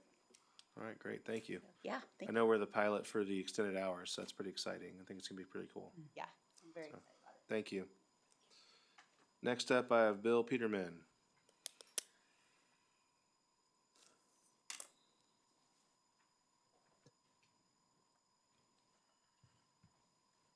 Evening. Bill Peterman, 19431 West 200th Street. Good to see you all. Sorry that you're leaving. You've been a good help, good fit for us. I wanted to bring up about the sidewalks, but at 1 o'clock today, they started moving dirt. They haven't put any forms in, but they're moving dirt. So at least we got a dirt sidewalk. The kids won't be. I was watching a girl walk home on 199th Street, carrying a instrument of some kind in her backpack, and she had to get up into the weeds that were about this tall to walk home from high school over on 199th. She tried to use the bike lane, but tractor trailers, they only get told to stay off over around Gardner Edgerton. We want them to come in here so we can hit somebody. So anyway, I do appreciate you guys staying on that, especially you. I know it's not any fun, but these developers and contractors, they own us. Who signs the contracts with these people? 53 years ago, I started a company of my own out of college. And when I would sign contracts for jobs, and $50 53 years ago was a lot of money. And it was $50 a day if you was late. Do we do that? Do we say, hey, we got a date here. If you don't get done by then it starts it kicks it in and it's $50 a day. If you put it on paper, we have got to start learning from our mistakes. We've got to not, if you make a mistake once, that's bad, that's shame on, what's going on. But if you do it twice, that's shame on you. That's stupid. There's no reason for us to make the same mistake 3 and 4 and 5 times. When you get a contract, tell them, what's your date? What dates are gonna be done? It's like right now, we got work going on the streets, 199th Street down there. How come I've only seen one person working in the last week down there? If you go by, have you seen anybody working on that street? They're always, we're waiting on this, we're waiting on that. Well, damn it, we got $2,000 a day for waiting because we're hurting our public. So let's do something. Let's start making our contracts out so either they get the damn work done or they start paying us. Thank you. Thanks, Bill. I don't have anybody else signed up. Is there anyone else who would like to speak? If not, we will close citizen participation. And next up, we have a couple presentations. Our first one, I believe, is Rhonda for our 2026 first quarter financial report and our 26 through 30 capital improvement plan review.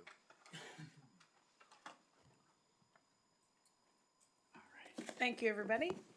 I've always tried to come in and do a quarterly review, and we got out of the habit in 25, so I want to get us back in that groove. A lot of new members on council, and so this is a time to talk about what's been going on in 2026.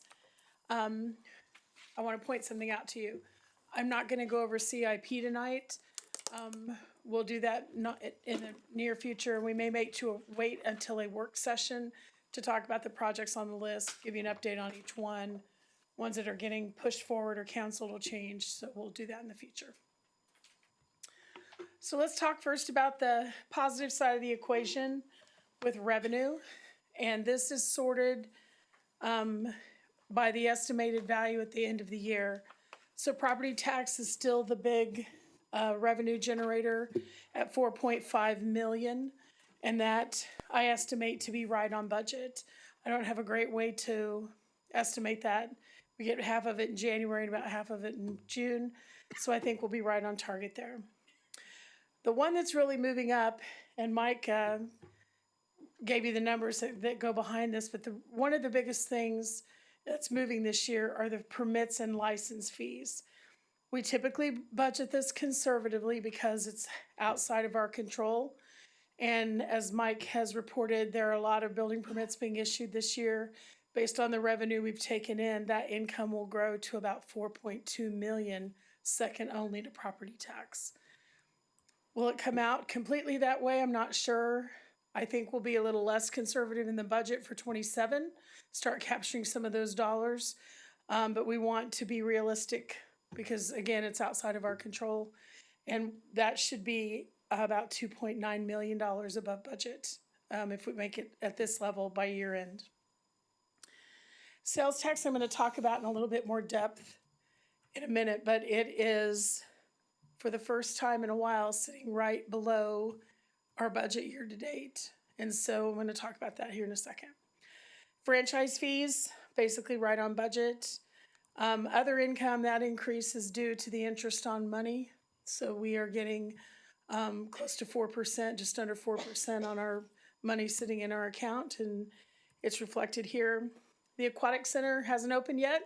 We tend to run right close to plan on revenue, so I expect that to hit that target. Rentals are going to be a little bit above. And then the municipal court has had a bouncing few years here. We had a really, really strong year and then a pretty good year, and this year's down a little bit. So in the end, I think we'll be about $2.8 million over plan on revenue, and that is basically due to permits and licenses, building fees. Did that, that 4.2, did that include kind of a little bit of a drop off? I can't imagine we're gonna keep the pace that we're at now. Or is that just basing it based off how we finished first quarter?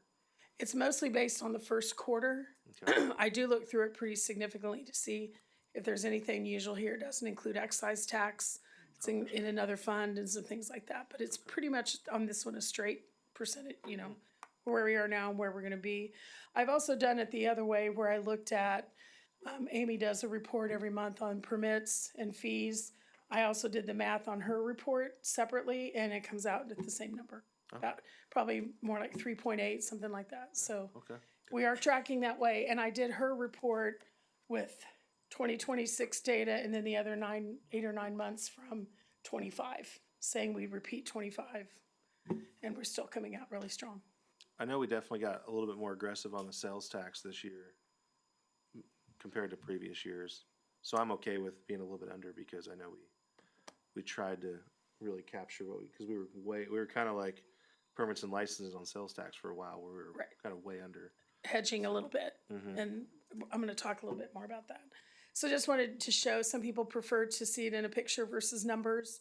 that, you know, property tax is 32%, permits and fees are gonna be about 30%, and sales tax at 26. So you talked earlier in the work session, about the different revenue streams and not just rely on property tax. Well, we are not solely reliant on property tax. We have that's the benefit of our growing community, is sales tax grows usually, and permits and fees grow, and those other things. So we're working all sides of that puzzle. Sales tax, you won't often hear me get up here and say I'm concerned about something, but sales tax is not following our normal trend. I have some analysis being done on it in a much lower level or much more detailed level, to see if is it a certain industry, is it a certain retailer, some information like that eventually I look forward to sharing with you. But as you can see, and you look at each year on this line chart, each year carries above the prior year. 26 is not following that trend. For 2 months it's been above, then it dropped 2 last year, and now it's trending below. I'm afraid that's a sign of the economy, that people are putting it in their gas tank or somewhere else and not spending, and so it's reflected in our sales tax. I'm not ready to panic. You don't see me panic very often. I'm not ready to get excited about it. I just feel like we need to be aware that sales tax is being impacted somewhere, and we'll find out details, and then we'll see how the trend goes through the coming months. It may bounce right back.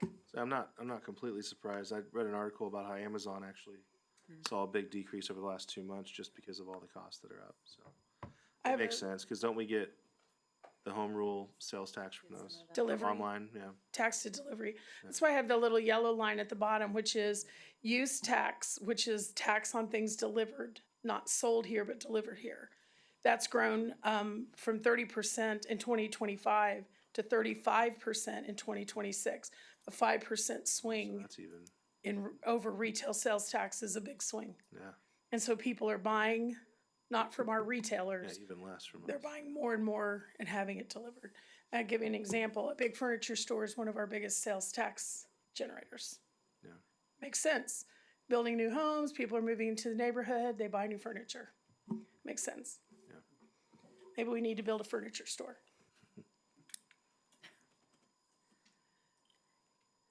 Sorry, I went the wrong way.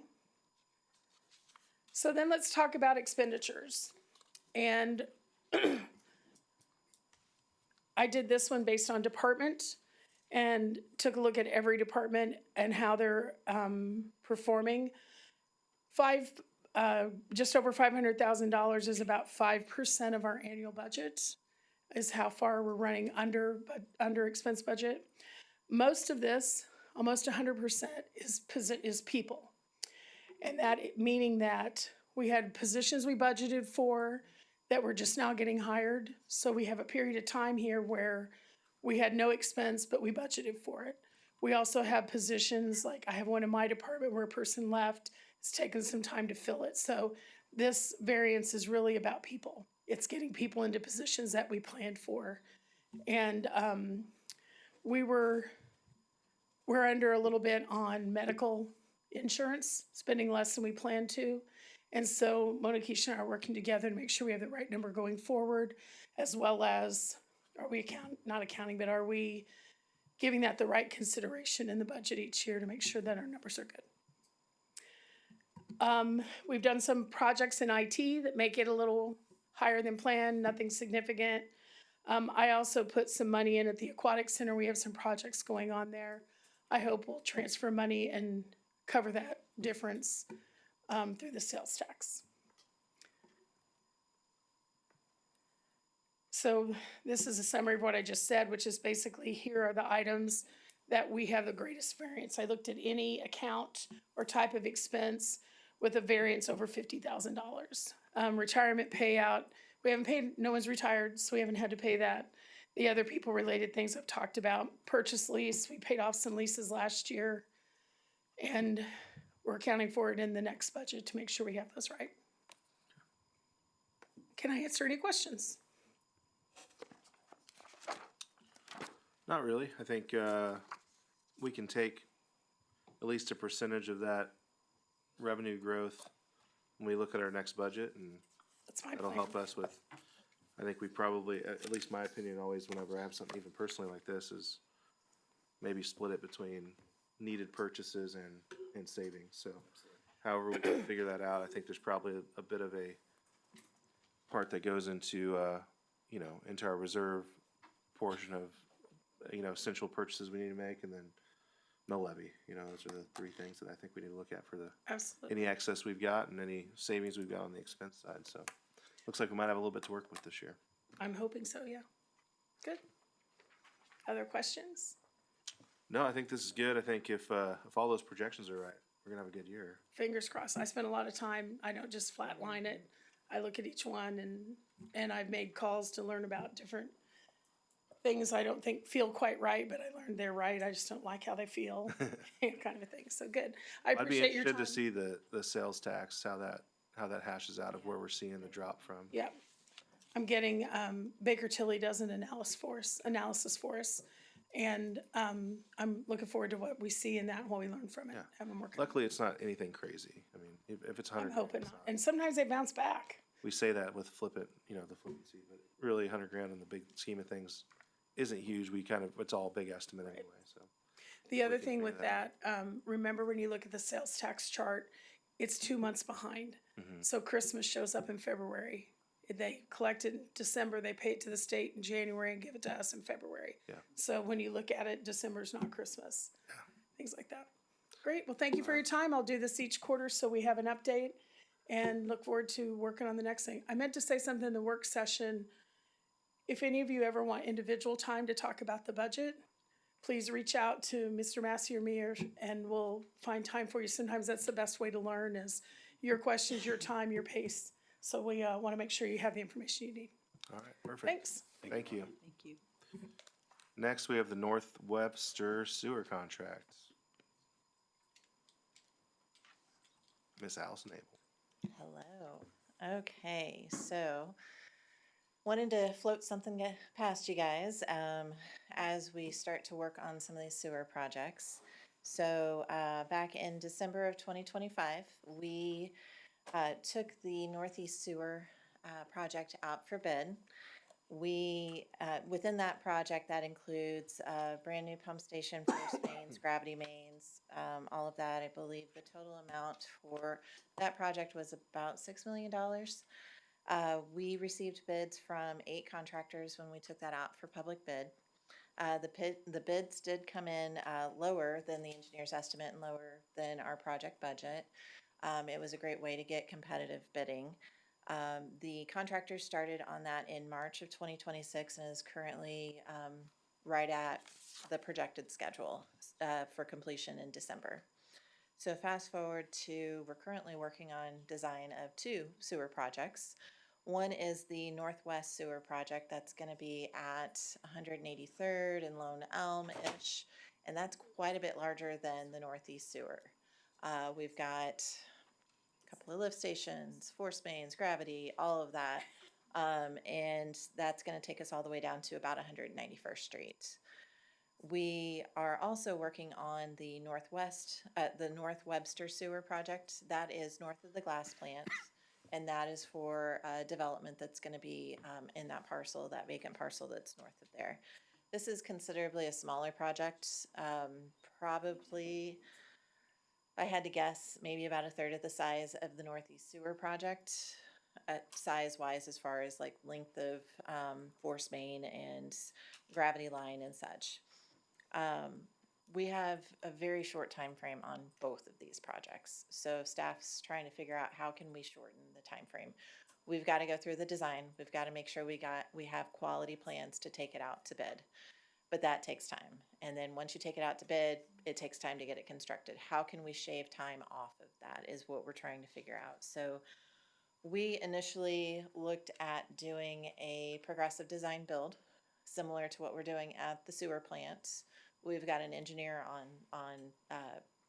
on already under contract for the design services. Is there a way that we could do another alternative project delivery like a CMAR which would be a construction manager at risk. So basically, we would hire a contractor, which would give us, we would hire them under maybe like a 60% design. They would bid in a lot more contingency to cover that additional design. We considered that, but we thought that for a pretty straightforward sewer project, this might not be the best. And we were getting mixed signals from legal counsel, from the design consultant on whether we could even do that with linear projects like sewer lines. So I'm not sure that that's the best idea, but that idea is not completely off the table. So we started thinking about, and this is something that I did in my former life up north in Parkville, was if I had an active contract that was already went through the procurement process, already went through the competitive bidding process, if it was a small enough project, I would change order that project under that contract with that contractor, honoring the unit prices. I would do a separate change order to capture that and do that project. North Webster is, of the two, the better one to do that process with. So I floated the idea by the contractor just to see if they would even be interested. Because if they weren't interested, then it's a non-starter. Infrastructure Solutions is the contractor that was the low bidder on the Northeast Sewer. They said that they would be interested in getting the additional work. By the time we would be done with the design of this project, they would be able to go right into the next getting construction. They can get additional crews out here if any of that overlapped, whatever. They knew that they could take care of this. The other benefit to having them under a change order and getting them under contract is that early procurement. One of the conversations that we've had recently is the electrical panels are on back order. It's taking, there's a long lead time on those that are taking 50 weeks to get some of that stuff. We don't have 50 weeks to do that. So it gets really messy if the city were to procure that ourselves and then the contractor take delivery. We considered that as well. But we've thrown around so many different ideas on how best we could do this, the cleanest way that we could do this. And I'm before you asking if there would be a way that we would even consider doing a change order for the 4,400 feet of sewer and the one MGD lift station that we would need to construct. It's, again, very similar components. We already have the unit prices that are in the Northeast Sewer. They would honor those unit prices and then extend that final cost out. And then we can negotiate any other items that may not be in the bid. And if we don't feel comfortable with it, then we won't bring it to you. But I wanted to have the discussion with you tonight to see if that was even a possibility. Just going straight to not going through the bidding process, that's going to shave 2, possibly 3 months off of this, because by the time we finalize the plans, we put it out on the street. We have to have it out on the street for at least 4 weeks. Then it takes us time to review the bids, bring it before you, and get it under contract. So we're looking at probably 2.5 months just to do that. So we're saving 2.5 months just for that. If there would be a way that we could also bring the contractor in now while we're still designing this, as we get some of those design elements completed with the electrical panels, we can fast track that design. Then we can go ahead and have the contractor order those electrical panels and get that order on the books so that we can continue to design the rest of the project while we're waiting on those panels to be delivered. So there's so many, you know, as we start talking through some of the different processes, this is a nice small project that we could try the change order on. We've got the competitive bids. We've already gone through that process. It meets our purchasing policy because we've already competitively bid it. It's a small enough project. If we feel comfortable that it is a small enough project, we can change order it. And we can see how it goes. And if this is successful, then maybe this is something that Jacob could use on his sidewalk program. You know, as we get a sidewalk contractor under contract and we need additional sidewalk to be built, then we could do that as a change order to that original contract. So there's so many different benefits to this, and wanted to see if we could use this, not necessarily as a pilot program, but a way to see if we can have some efficiencies, at least shaving 3 to 6 months off of, there's gonna be a considerable lead time on some of those electrical panels, so I don't know how much time we'll be saving on that, but more than 3 months. And I know that we have, with our development agreement, we have a time limit. We have to have toilets flushing in that development by a certain date. And I am not sure that I can make that if we did this the traditional way, just because there's a lot of things that are outside my control, like the long lead times. Yeah. So I wanted to open that up. If you guys had any questions about, what I was thinking of with this process, I would be open to that. Go for it. All right, so I'd like to start with just some kind of covering our basis questions here. The separate piece of this project that you're discussing, if it were by itself, would it fall under our policy where we'd have to do an RFQ or a full bid process as it sits currently? We had that conversation when she was gone, so we adopted what was presented. So yeah, I think We've already gone through the what was the dollar process. amount on this project though? I think is what he's asking. I'm talking about the additional work. Yeah, for the North Webster portion. We would have to go through an RFQ. Under normal circumstances, we would have to go through an RFQ. So with that answer, Spencer, is it within our statutory authority to extend something outside of our purchasing policy? Yes, your policy does allow you all flexibility when necessary, so it's open enough that you can do these things. Rhonda and I have worked over that policy multiple times to essentially allow for this type of exception where we're not just going out and deciding to build something that we've never done bids on, but we do have unit pricing. So that was sort of the goal of that flexibility. So. Okay. Yeah. So I think I've spoken pretty clearly about my favorability as far as the bid process go. I do also acknowledge that sometimes circumstances get in the way and stop us from being able to do things exactly the way we want to do them all the time. I'm not opposed to seeing what this looks like as a whole picture, like getting that information together and having that actual conversation. As a rule, I really like the bid process. It gives people in the area an opportunity to take advantage of the money that we're trying to spend to improve our community. So in this instance, because of the timeline constraints, because we want to make sure that we're fulfilling our obligations to the city, I'm open to this conversation moving forward. Well, and honestly, we've got the favorable bids, Right. having bid it back in December of 2025. So we've got last year's bids, and then we also have the benefit of the competitive bids. So I feel like that's a win-win for the city, especially if they're going to honor that unit price without any price inflation. Absolutely. Yeah, when I looked at it, I was kind of like, oh, I wonder if we'd get as favorable pricing if we did put it out for bid, just because that one is so much bigger. And so I figured if we go with that bid, with that unit pricing, it's probably going to save us money.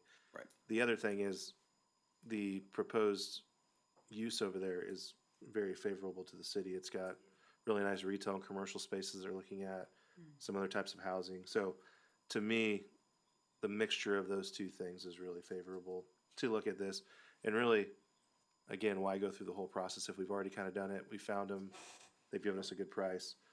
I have been against it in the past with you before, and I agree with that this is an exception to the rule, not the new rule. So, I think it's good to look at and say, if we really do have favorable pricing, where can we piggyback off that to other projects? I have no problem with that either. But I would say that that's probably less often than not. It's probably not going to be the deal. But this one seems to fall in that. I'd really like to, I know I've been pushing on Lane to figure out ways to make this faster because we've kind of talked about it for a while. And so I like the options you came up with. Actually, all of them were pretty good options. I mean, you came up with 3 pretty good options from what I heard as far as ordering on our own and having delivered to them, doing the bid process with the build out and then this one. So this one I do prefer just because we know what the cost is going to be rather than going with somebody like you said that's going to have a big contingency and then we may or may not, what thing with contingency is like, I feel like everybody can fill those out as much as they can. Oh, this came up, I can use that contingency. So I would prefer just to go with what we know the bid cost is gonna be. So for me, I'm pretty okay with this. I agree. You already have the unit cost, so there you go. Anybody else have any opinions? Yeah, I agree. See firsthand on like the electrical panels back order, 50 weeks, 60 weeks. So, I mean, a matter of 2 or 3 months is a big deal. Yeah. To keep us on track. Not even that, I go back to the cost. I think cost-wise, this will end up saving us money. Just because I remember when we got that bid, we were like, holy cow. It was It was way under what we thought it engineer's was gonna be, so it's like, let's take advantage of that as much as we can, I think. And here we are taking advantage of Yeah, it yet exactly, again. so, yeah, no, I, sounds like we're pretty much all, have a consensus that let's put some real numbers down and bring it to us and let's figure it out so we can move forward with it, Awesome. okay? Well, I'll bring this back before you, here soon. Can't All right. guarantee for 2 weeks, but in a month. All right, thank you. Thank you, Allison. Mayor, if I could interrupt you for 1 second. Glenda pointed out to me that I skipped over about a half of my presentation and I didn't cover the utilities with you. One, I'm happy to step right back up there and go over it, but you also have a printed copy and you can all read. Yeah. I'd be happy to answer questions. I'm also happy to cover it next time if you'd rather, whatever you feel is best. We're kind of on a roll, do we wanna? I mean, it's part of the presentation that we're getting, so Okay. I like it to, the information to put out. If you can give us an abridged version and let people see the slides. Yeah, let's move to chief real quick and then we'll go back to you so you can get prepared, okay? I apologize. No, thank you so much. Next up, we've got the tornado storm sirens, by chief.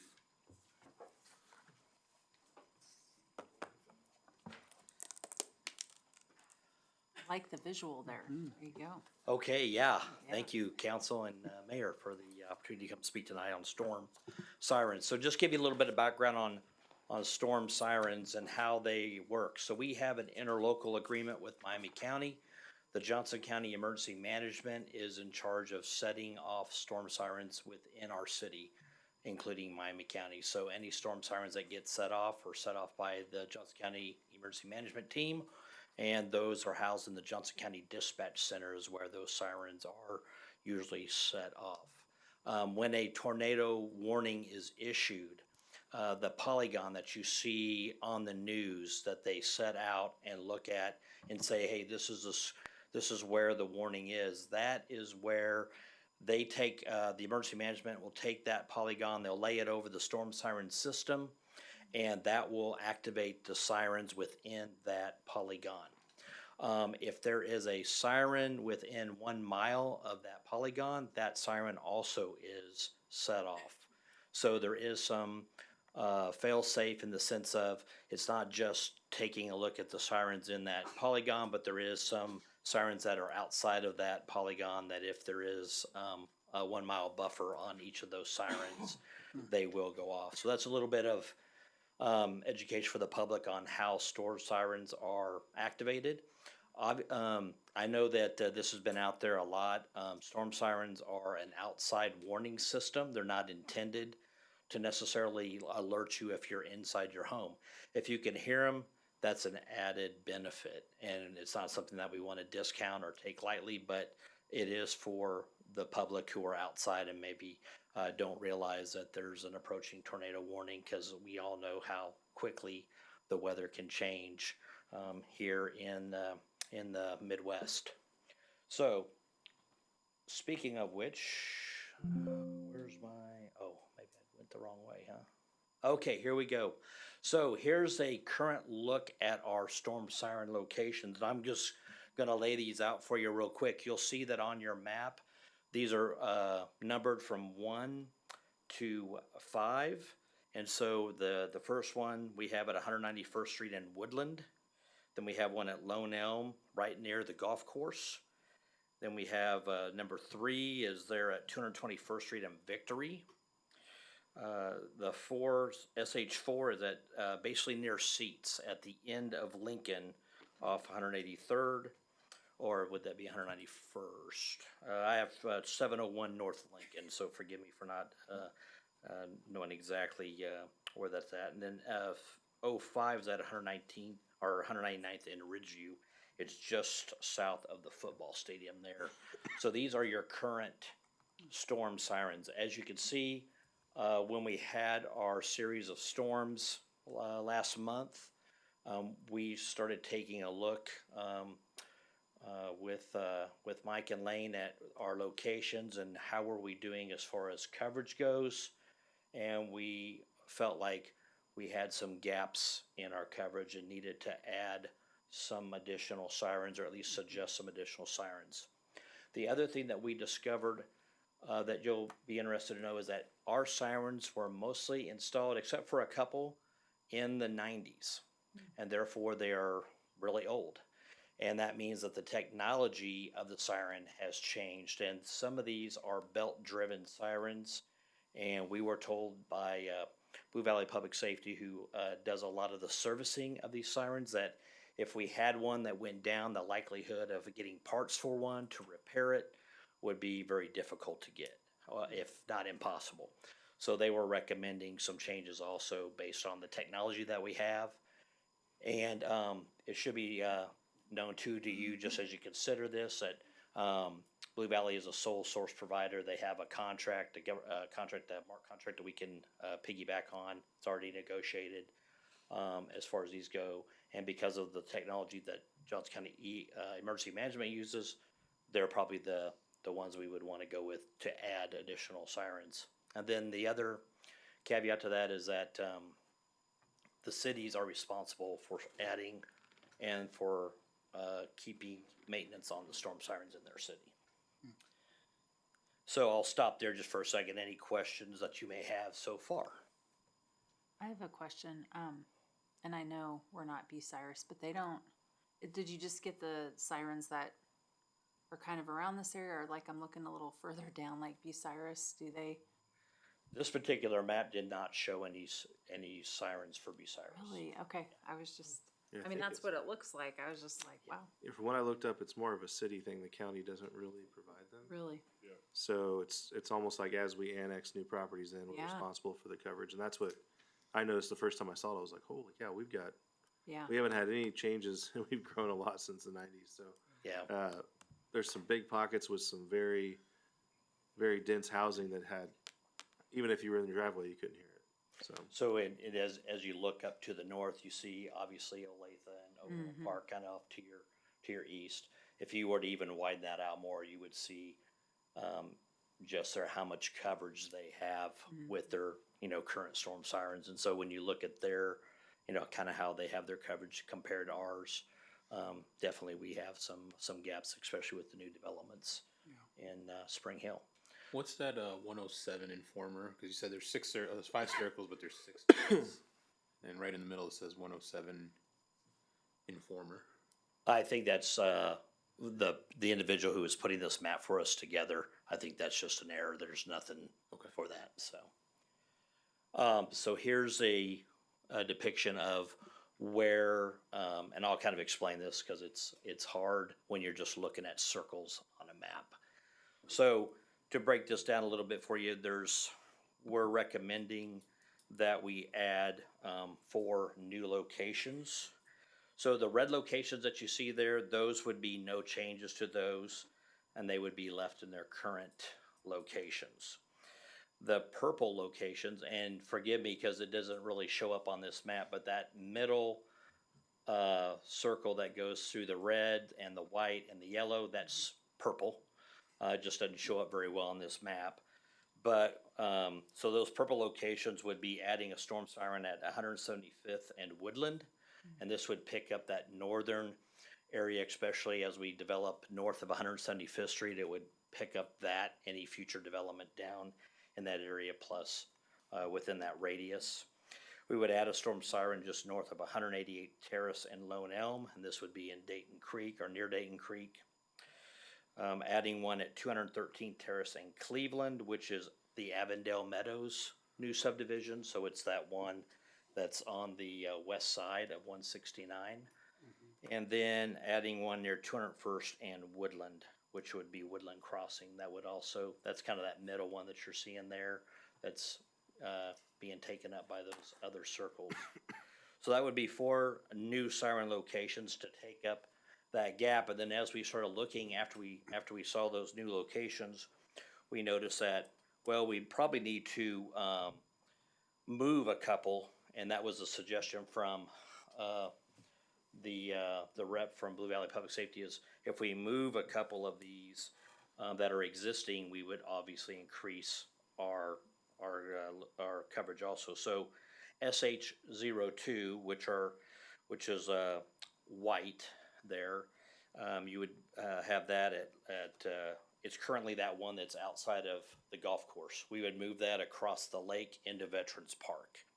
And that would then increase that coverage on that side. And then moving SH03, which is the furthest south siren that you see there in the white circle, moving that to 224th and Victory. And that would again bring us more into coverage, as you can see with that extension of that one. So beforehand, they were really over on top of one another, and now we've extended that and got some additional coverage. And then the yellow one there, that's the one that's located near seats. That would be one that we would upgrade for a new siren, but also those two white locations, we would also need to upgrade those sirens. So they don't just upgrade sirens when they do an upgrade, they do the pole and everything, because if you can imagine, that pole's been in the ground for 30 years. So just to be safe, make sure there's nothing that's gonna, get damaged when they're up on top of that pole replacing the siren, and then all of a sudden it falls down or something happens because the pole's old. They just go ahead and replace all the equipment at the time they do the upgrades to ensure that we have good, stable sirens in place so that they'll work when we need them to work. And so really what we're asking to do is do 7 new sirens. That's going to replace 3 and add 4.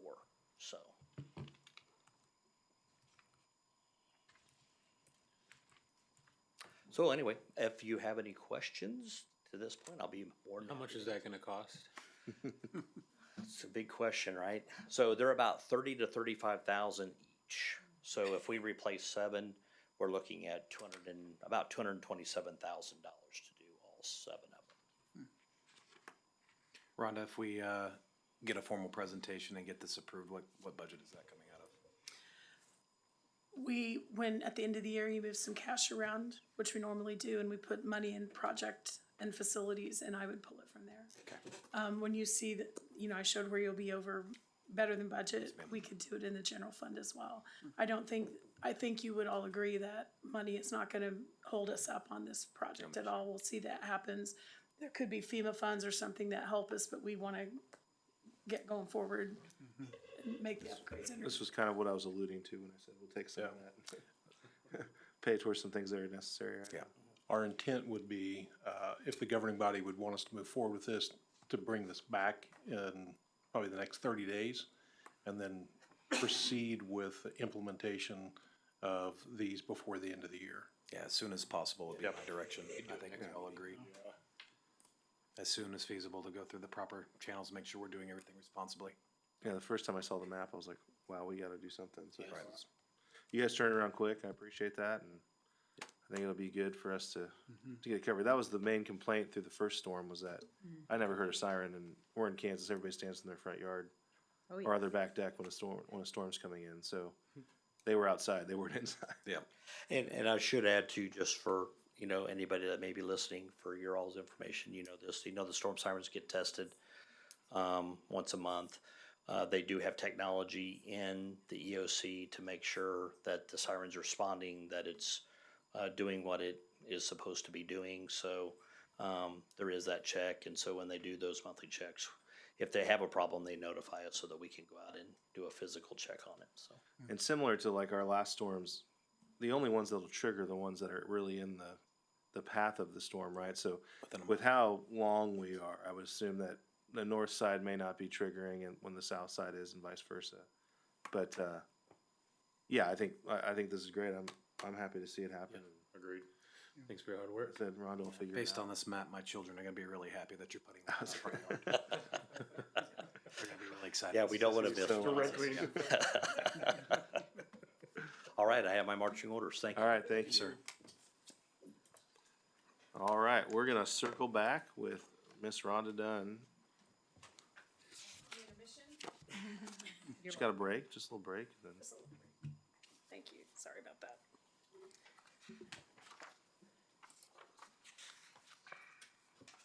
Came to this questions slide and that's when I usually get stopped, so I didn't go forward. So let's talk a little bit about the water utility. We obviously merged with Water One in January. We do have the operating budget for the full year of 2026. The plan there was to continue with the employees where there are and organizing ourselves out of business until July 1st. And so the revenue we've gotten was 117,000. I estimate our expenses to be about 440 by the end of the year.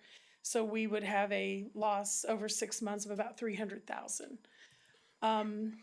We have some merger expenses we have paid, and we'll have a few more before we're done with Water One, potentially, and so that's another 100,000. The cash at the beginning of the year was 1,476,000. It will have us at the end of the year somewhere near 1,050,000 remaining in that fund.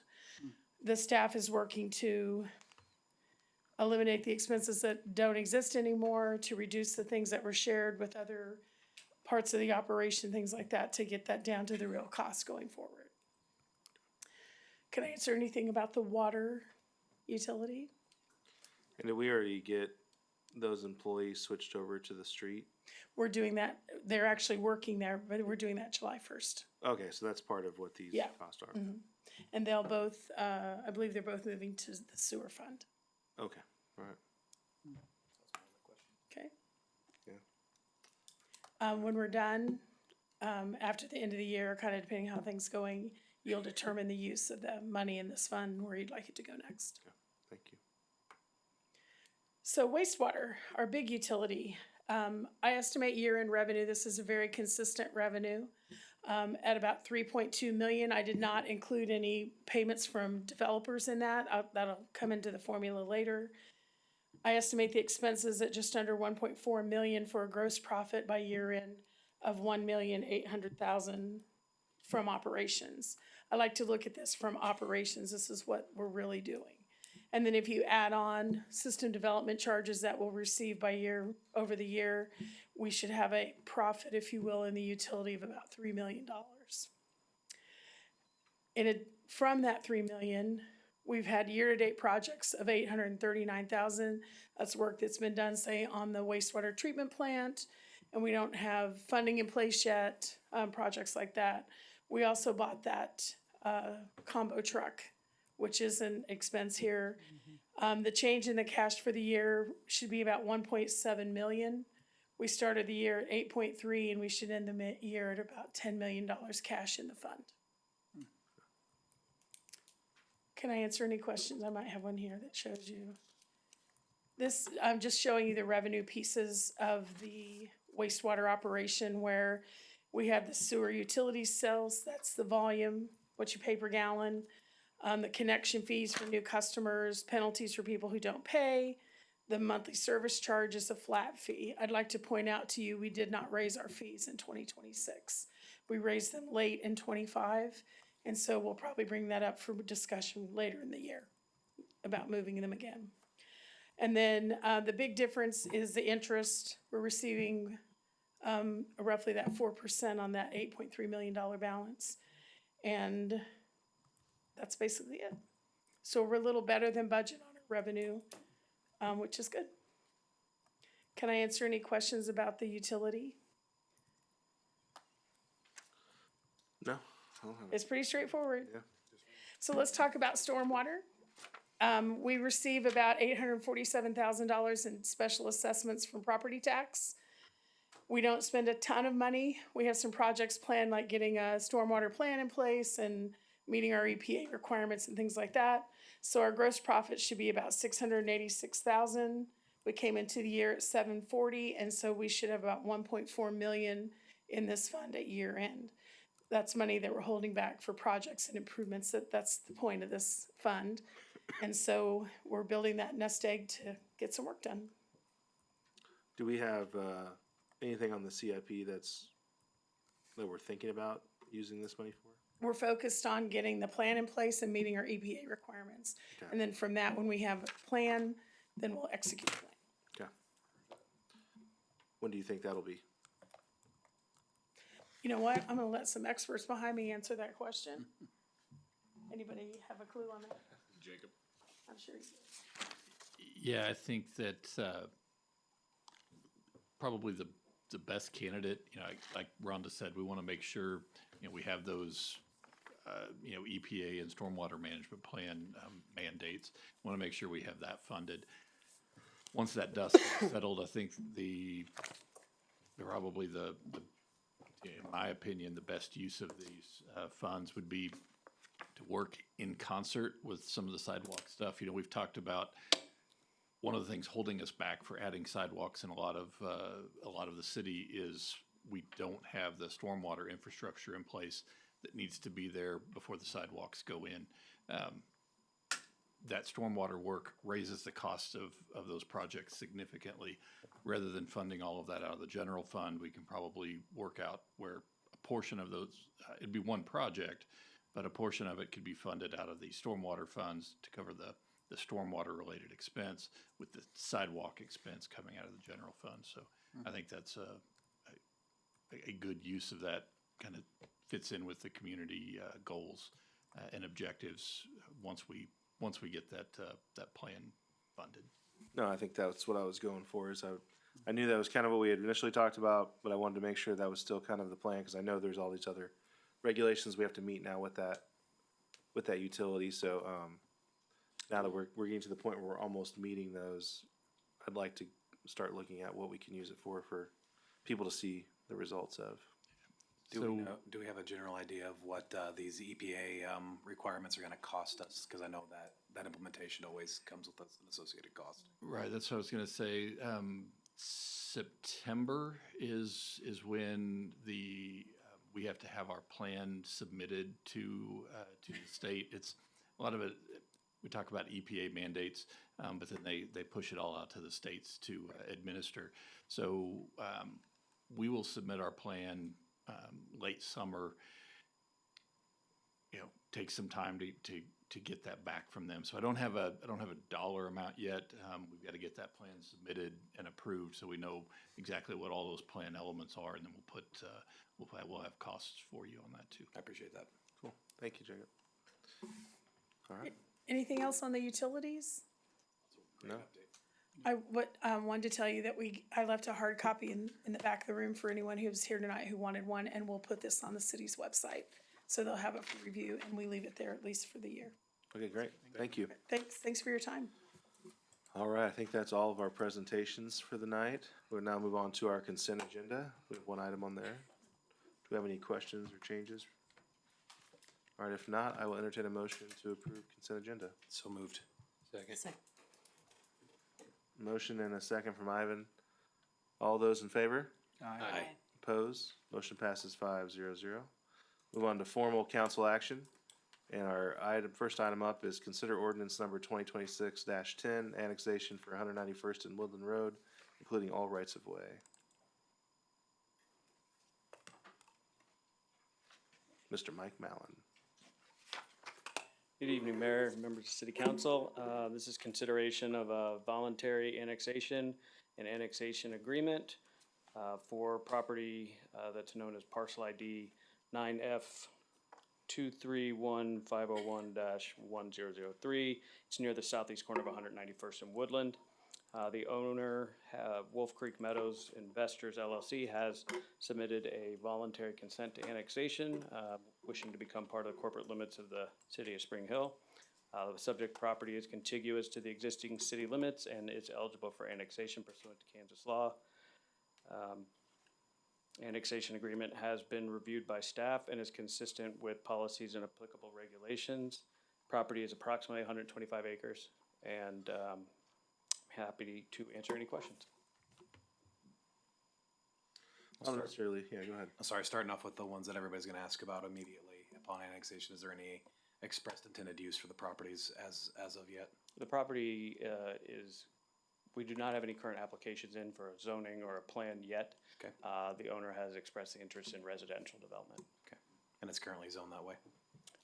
It will maintain its current zoning in the county until it's affirmatively rezoned and brought back for you. Thank you. Yep. Perfect. Yeah, this is a nice pickup for us. We kind of been talking about trying to annex land that's within our current city limits so that we can get more continuous, a city area. So this will be good. It's right there, pretty close to, it's like catty corner from Foxwood Ranch and kind of adjacent to Wolf Creek and Roosevelt. what's it called now? That middle school? Forest Springs. All the different names, Foxwood, Forest. So it's right there in that same corridor. I know we've done a lot of work on Woodland over there, so that's already, a little bit nicer and really 191st, this will help us be able to improve 191st too, cause that area's a little rough when you get on that side of the track, so. I think that's a good pickup. I think housing there seems to make sense, so if that's what sends it together. I didn't see anything in the annexation agreement for any kind of, so right now, like I said, we're waiting on them to come in, but I think it's a good pickup for the city.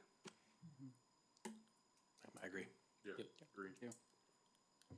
Any other questions or comments? If not, I will entertain a motion.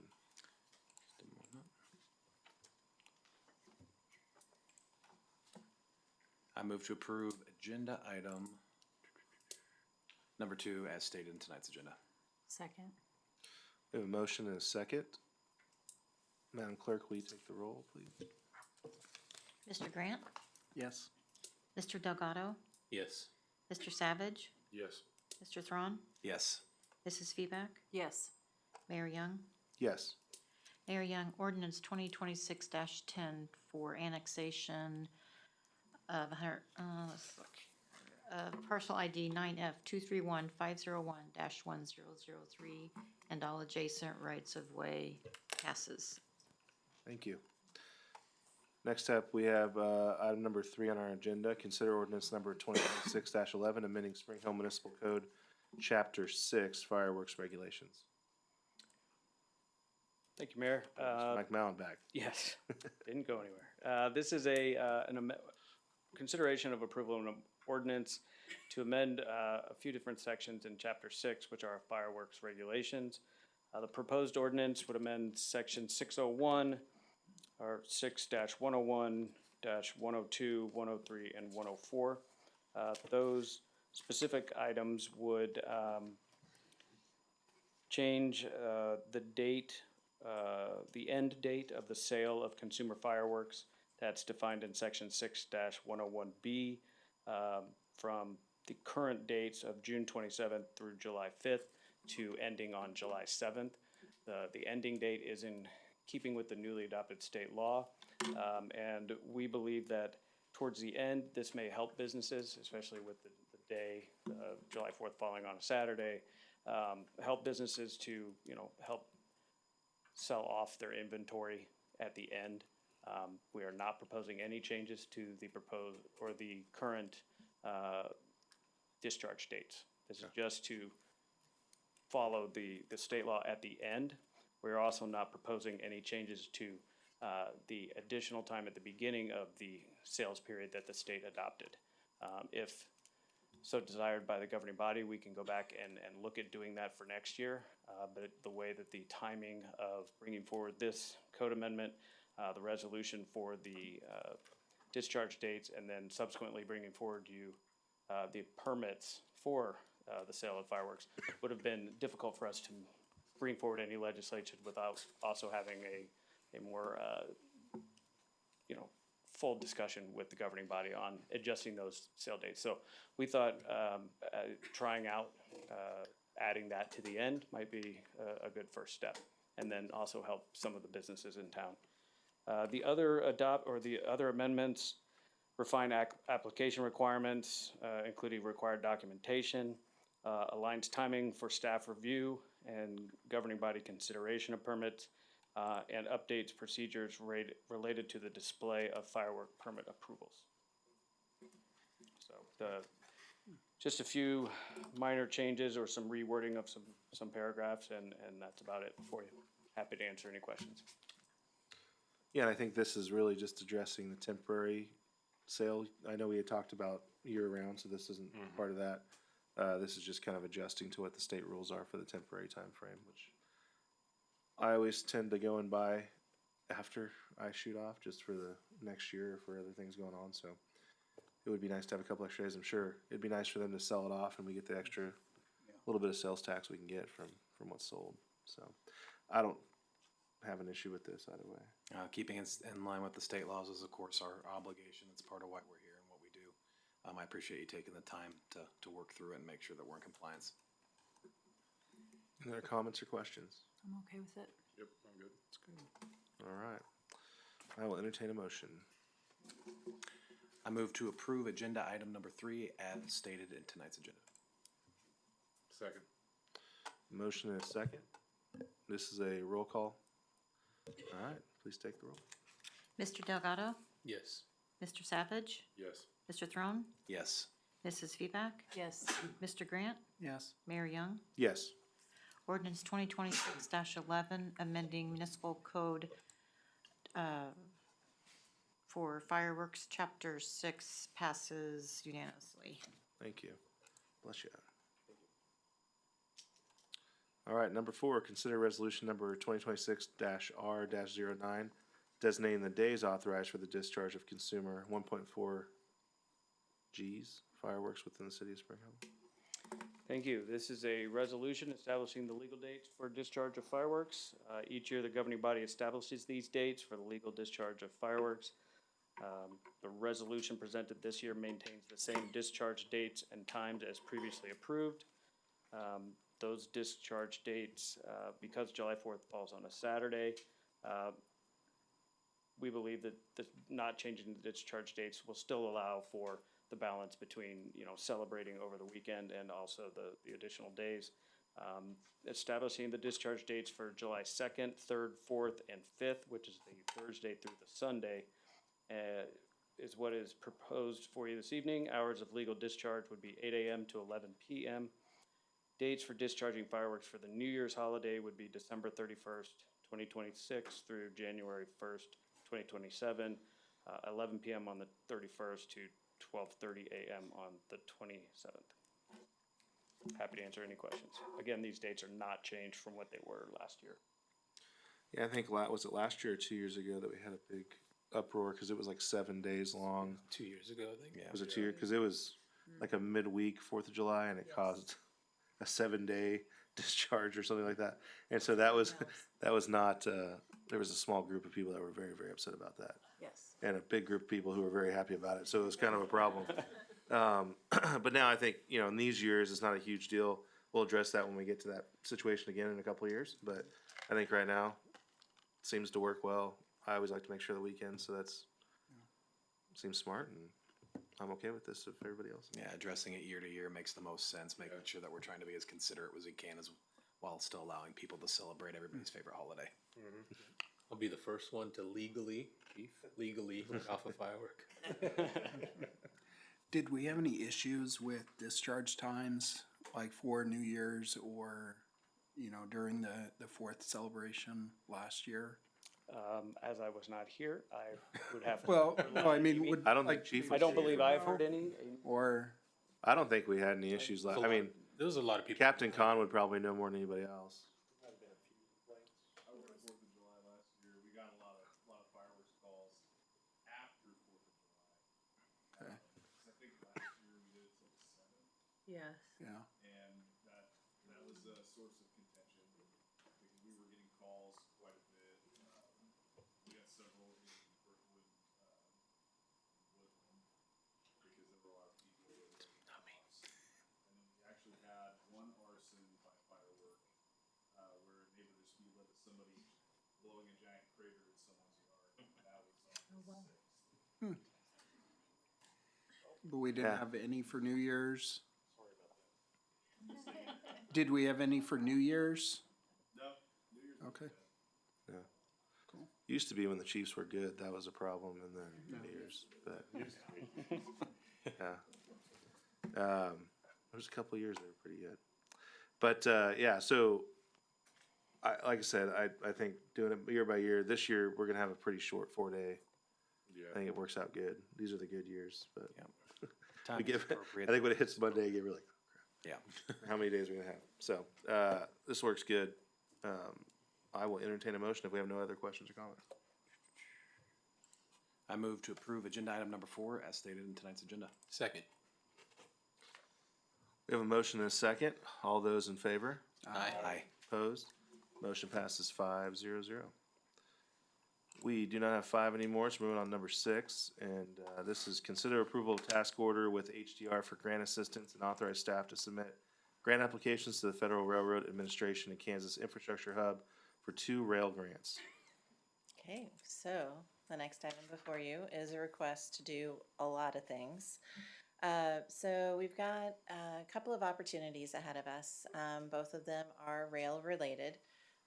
We first have the RCE grant, which is the Rail Crossing Elimination Grant. We also have the CRISI grant, which is the, let's see, Consolidated Rail Infrastructure and Safety Improvements Grant. So I'm going to talk about both of them. It's all lumped into this one policy report just for simplicity. They're both federally funded grants. They're the best way that we can get any sort of movement on getting some of these rail crossings elevated, eliminated, dealt with. We are currently working on, we received the RCE grant, which you guys just signed the funding agreement just a few weeks ago. So we're going to have that out for RFQ. While that's all working in the background, this is probably our last opportunity to apply for federal funding with rail. This program is likely going to be eliminated, so we need to move forward. We have been working with the federal, the FRA people to talk to them about, we haven't started our study yet, how can we go ahead and move forward with these grants? So they have encouraged us to go ahead and move forward with these grants. We are enlisting the services of HDR, and there was a question about why are these task orders so high? There's a lot of work that goes into grant writing, yes, but these particular grants require so much more than just putting words on a paper. We have to put together conceptual designs. Those conceptual designs include how are we going to span the railroad and Woodland Road, and how are we going to make this work? So it is a conceptual level 3D model of 2 rail crossings. We've got one at 191st Street. We picked that one particularly just because of all of the school traffic. You've got elementary schools, middle schools, high schools on either side of the railroad tracks. I'm sure that there's going to be some school students, some high school students that might be upset that I'm eliminating their excuse for being late to school because they got stopped by a train. But here we are. But seriously, we have schools on either side of the railroad. So, you know, we definitely need to address that. We have the signal at 191st Street that will be constructed.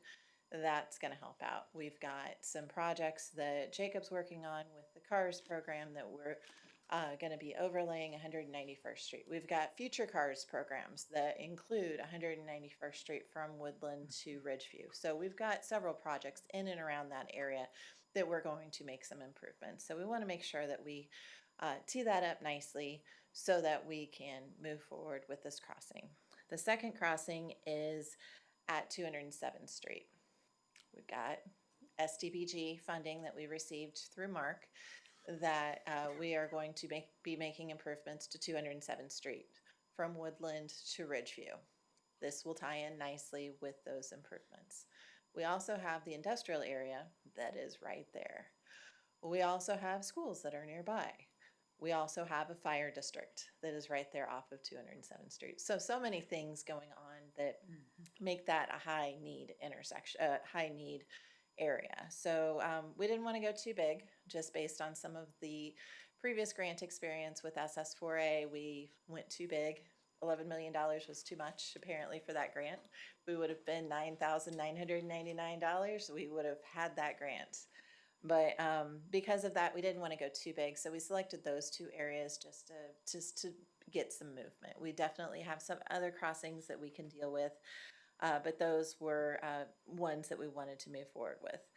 So we've got, HDR provided us with the scope and fee and the task orders for both the CRISI and the RCE.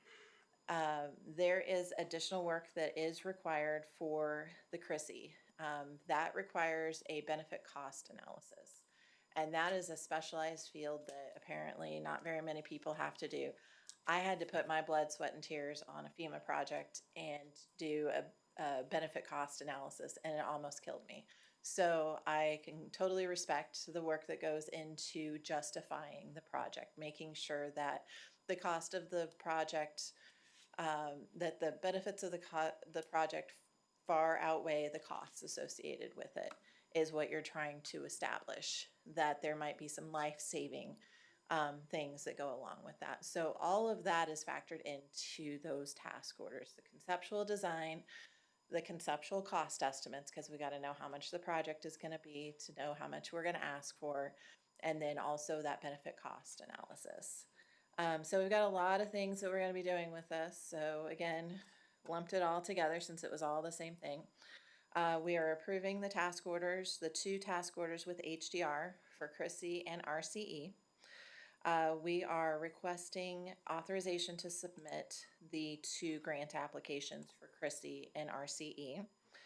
We are asking to submit grant applications to the Kansas Infrastructure Hub for the grant assistance program so that we can get 100% of these task orders reimbursed, so that the city is out no money for the cost of doing this, so we have no risk involved with this if we don't get the grants.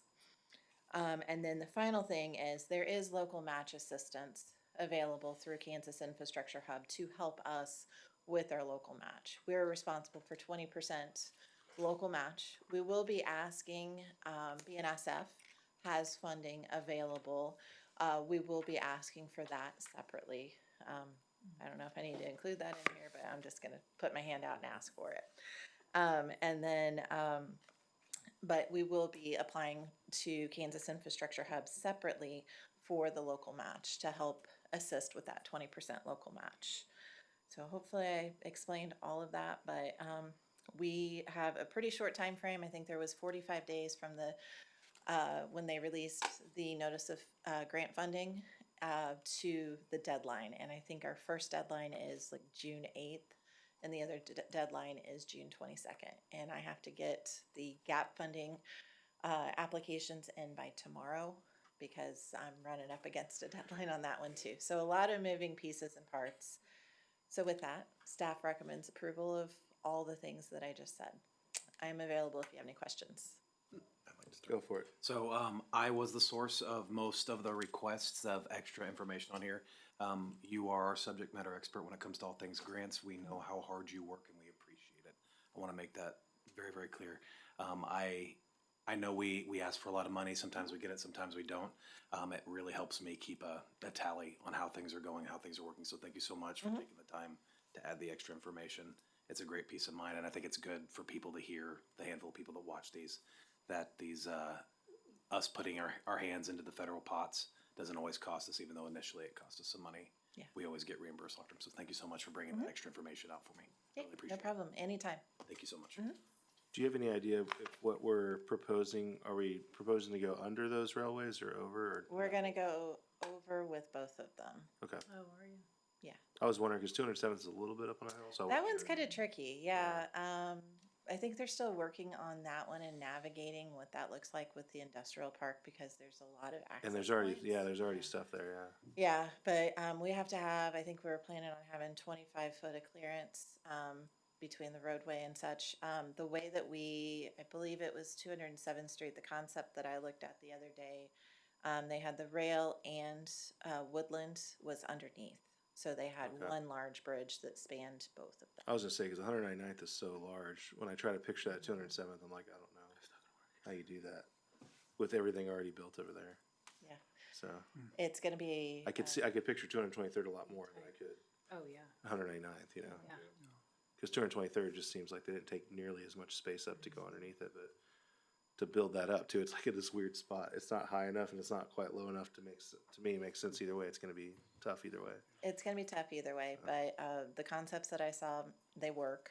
Yeah. There was a little bit of tweaking here and there based on, you know, just feedback that we had on access and alternative access and everything. Cause even on 191st Street, I believe there was, you know, we were looking at, you know, alternative routes to get in there because we had just enough grade separation where we're gonna have a wall that one business might be affected. So we're gonna have to figure out how to get them alternative access Yeah. somewhere else. So we're still tweaking with the concepts and everything, but it's actually pretty impressive, some of the things that they're doing in the 3D modeling and showing at different elevations, you know, what does it look this way and that way. So yeah, it's pretty impressive.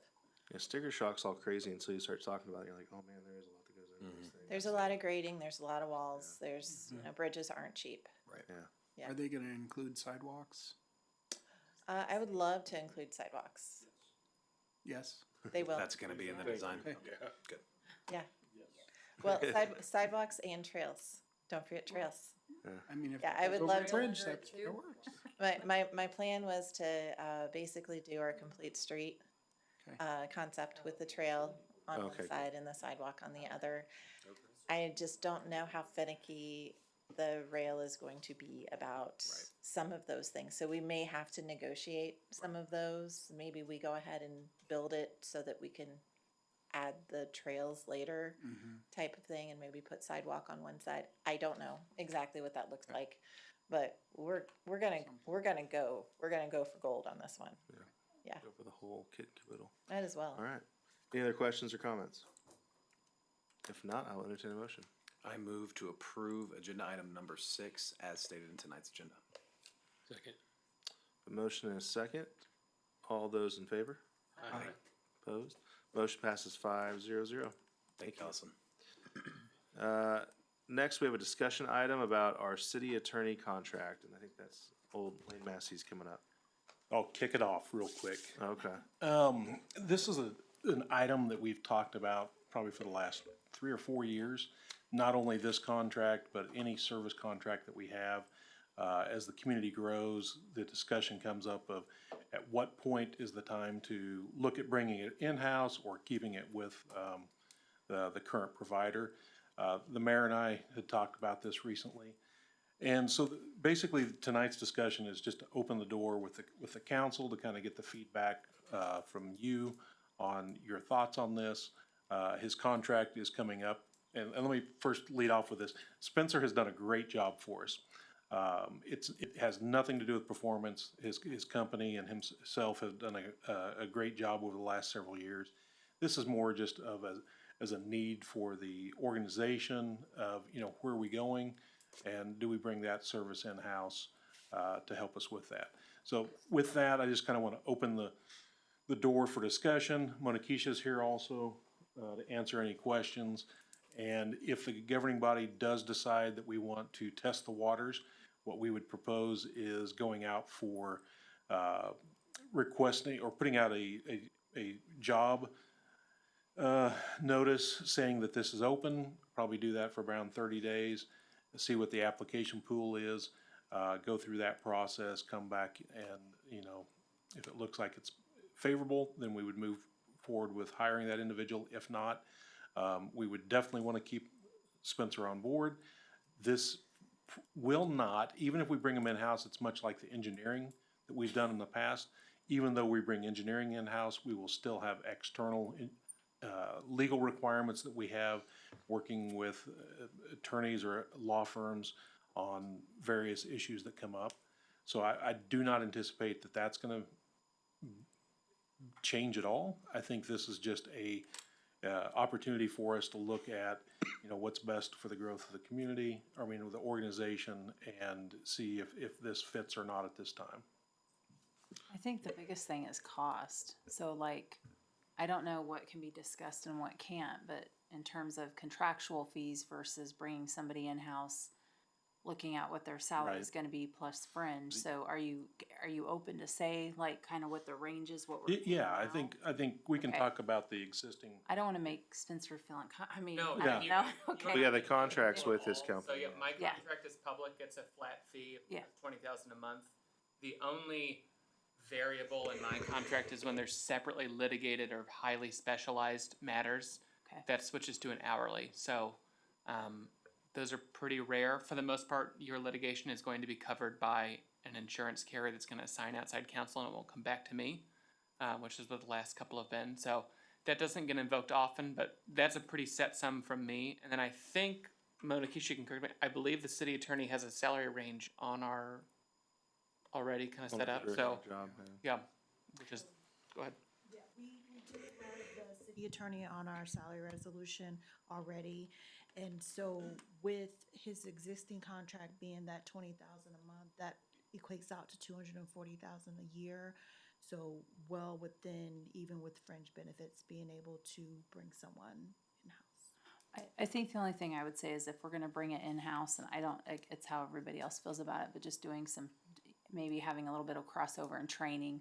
I mean, of course, not teaching them litigation, they should know that by then, but I'm just talking about like, so there's a smooth transfer. Right. And that would be my only thing. Yeah, and that's one of the reasons why we wanted to bring it up now, because it's one of those positions where we're not just, I mean, we could get lucky and find someone right away, but most of the time in these types of positions, it's gonna take a little while to go through candidates. And so we want to have that time where there is that transfer of knowledge and crossover, because he has been with the city for so long, and his contract is over at the end of January. So. Yeah, my biggest concerns, sorry, I didn't mean to cut you off. I was gonna say, if it makes sense financially, I mean, I'm totally for it, and I want us to take our time with it and make sure we get somebody that's as good as Spencer or better, because I just don't want somebody that can just fog him. We want to make sure we get the right people in there. Yeah, that's always been my biggest concern, is that when you have somebody like Spencer who has a firm behind him where he can go and bounce things off other people, so on and so forth, you're not gonna get that with a one-man attorney or one-person attorney in-house, right? And depending on what the pay is and depending on what we're paying out, like you said, cost-wise, to get a good attorney that knows what they're doing and knows how Kansas works and municipalities, I was always worried that we weren't gonna get somebody for what we could pay. We're paying enough now that I think it's worth putting it out there and seeing. I'm still 50-50 on it. Like, I have no problem putting the job posting out, seeing what applicants we get. And if we get a good applicant that maybe has worked in another city and they're kind of at a junior level and looking to move up, or that's what I think our sweet spot probably is. I would ask that, and Spencer and I had a long conversation about this, and he's willing to do multiple different things, whether it be have a crossover period where there's 1 to 6 months of him staying on to help out and train the new person. There's options to have him finish out projects that he's worked on already. Yeah, consult on just particular things. So I think the relationship we have with him and his company definitely gives us some flexibility when it comes to that, and renegotiating power to say, hey, at this point, I think the upside to having somebody in-house is, one, they're here, so if, he's got other clients, I mean, that's the matter of fact, right? So maybe he's in depositions all day and we had a quick question we needed. That's the upside of having somebody in-house. Yeah. The other thing is, I've had both. we don't have a conflict of interest every once in a while. Obviously, we haven't had a ton of those, but when they come across, we have to figure out what we're gonna do, right? So when you're in-house, you don't typically gonna have that happen. So there's a lot of these different things that could happen, and I've always kind of been opposed to bringing it in-house because of that, but I think we're at a point now that I would like to look and see and, kind of go from there. And, again, Spencer's been with us now through 2 firms. I mean, he moved over and we kept him because we like him, and it's not have anything to do with him. For me personally, it does, but I'm just kidding. No, it has nothing to do with Spencer. It's just we're at a point where we're 6 months out, 8 months out. Let's figure out if we want to make a change, and if not, then we can renegotiate and go through the process of looking at. We probably need to do that again anyway because it's been a while. Look at all the firms, but then we can. We have apples and apples compared to right now. We've never really gone out there and looked at it. So that's all we were really trying to discuss tonight. Is anybody vehemently against it, or if not, then I think we move forward with at least put a posting out there and see what we got options. Yeah, I'm absolutely open to it. Spencer, as you were my first city attorney, I don't know what it looks like having an in-house attorney. So for everybody that's probably not familiar with that, like I'm not familiar with that, do you have like a general idea of how that looks versus the way you associate with your firm now versus the way a city attorney that is ours alone would look? Yeah, sure. I mean, the mayor identified a really nice part of it, having it someone in-house, especially the past several months. I've had a pretty heavy caseload outside of you all. So there's been a lot of days where I'm missing emails until late in the evening till I get to have a deposition or the next day. So you don't have someone necessarily playing catch up all the time. You have someone who just answers to you, which is nice. Candidly, there's a reason, you know, a lot of cities when they reach a certain size, and most privately held companies when they reach a certain size bring somebody in house to just always be there. Conflicts hasn't really come up, but I did move to a much larger firm, so the specter of a conflict is more significant than it used to be. So another good time for you all to kind of analyze that, consider someone to be a dedicated resource. And then also that can take more of a proactive look, I think, because I'm on a flat fee and an hourly rate and I work outside, it's a lot of, I do what comes to me. Someone who's in-house, you know, might have a little more extra time to start really looking 2, 3, 4 years down the road, really get their elbows into, you know, the zoning code or things like that, so. That's kind of the component that I was actually kind of hoping to hear, as we're, you know, the overall tone of the night as we've had both of our meetings has been starting to stop playing this reactive here. These things have happened and start looking more towards how we can plan for the future. So that kind of gets me on board with it as a whole, just knowing that we'll have somebody that has that kind of attention to dedicate to the city. Yeah. I think it's gonna matter how you post the position. Sure. So I think it's, you know, highlighting, you know, I agree with what Mayor Young said, but I think that if you specify in the posting about the experience about, you know, having Kansas State municipality experience and all that, and having a range of the number of years of experience, I think, you know, you're still gonna get some people that don't read the ad fully and apply for it, because I've had that too. But if you highlight that in the job description, I think that kind of lessens and gets you pretty good. I mean, that's at least what I found, so. Yeah. Mike, anything to say? I think it's good to explore and to see. It's always good to, just like we do RFQs, it's just another tool to see, and I think it's worth looking for. Worst case, we keep Spencer, you know. You know. But yeah, other than that, I mean, if nobody has any qualms with that, I think we go ahead and give Ms. Jones the go-ahead to work on that. And will you bring that to us, or will that just happen? It's just gonna happen. Okay, great. But I will tell you that the city attorney position is considered like the director one, so it'll be a different process, like when we brought on, Mike and everything, so. Well, and I think Spencer offered to be as involved as we'd like him to be. Oh, like Or on at least, interviews yeah, and stuff? from what. Oh, yeah, you. No, yeah, I'm So happy I think that would be great if. help review resumes, do interviews. When you find your successful candidate, we'll find a way to. Flat fee, or is that on the hourly? Yeah, so I'll keep all that on the flat fee. When you guys find your successful candidate, we will modify my engagement letter to move to an hourly so that you're not overpaying for me to transition work. You're just Exactly. paying me to sit there and transition stuff, so. Yeah. Yeah. I was just also gonna say it's a good added support for HR. As time goes on, you know, it's just some of the personnel litigation. It's really nice to have somebody close by to ask, just bounce something off of, because it seems to be sometimes more complex as time goes on, dealing with some of those issues, so I think that'd be a good thing too. Yeah. All right, well, I think we have our marching orders there. Thank you for that. And thanks, Spencer, for being open to everything and being really good about it. There was no, he was like, yeah, whatever you want. I got you. I can stay, go, whatever. We figured you just apply and then just come here. Just work here for us. That work out? He's like, no. He's like, you're only a part of my business. You're not. He's got a boot on, he can't. run Yeah, very fast. yeah, you can't run. Yeah. All right, so we will move into executive session. I would ask for a small break in between. And I know, you good? Okay, all right. So just a small break before this first one. Is 5 minutes okay? Yeah, for everybody? yeah, 5 minutes would be good. All right, so looking at 5 minutes. I move to the city council recess into executive session for 15 minutes to receive the advice of council regarding economic development, pursuant to KSA 75-4319B2 of the Kansas Open Meetings Act. The open meeting will resume in the city council chambers at 9:22 p.m. You wanna do the 5-minute break? Yep, that's what the 26? that's what the 5-minute break. No. Nope. No, 26. 26. So 26. Okay. So 9:26 p.m. No formal action is anticipated following the session. The persons to be in attendance are the following: Lane Massey, City Administrator; Mike Mellon, Community Development Director; Rick McConnell, Bond Counsel; Emma Kate Dillon, Bond Counsel; Colby Krizanowski, Municipal Advisor; And Rhonda Dunn. and Rhonda Dunn, Financial Director. They didn't put her on there. Do we have a second? You have a second?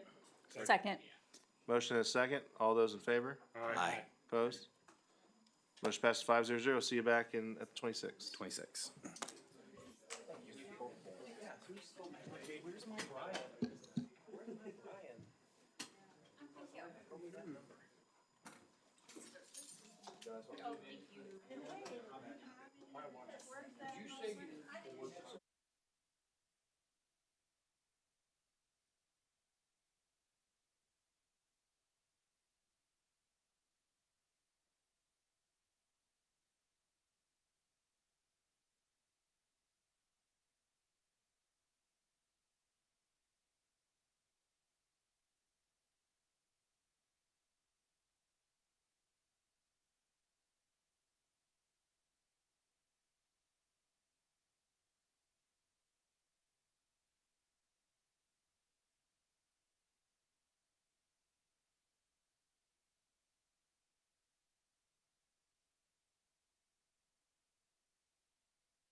reflect the government body reconvened the meeting at 9:26 PM. No votes were taken or decisions made during the executive session. The discussion was limited to the subject stated. We had an executive session 2 and 3. Ivan had to leave, but he will be joining us by phone in the executive sessions. So if you want to go through number 2. Yep.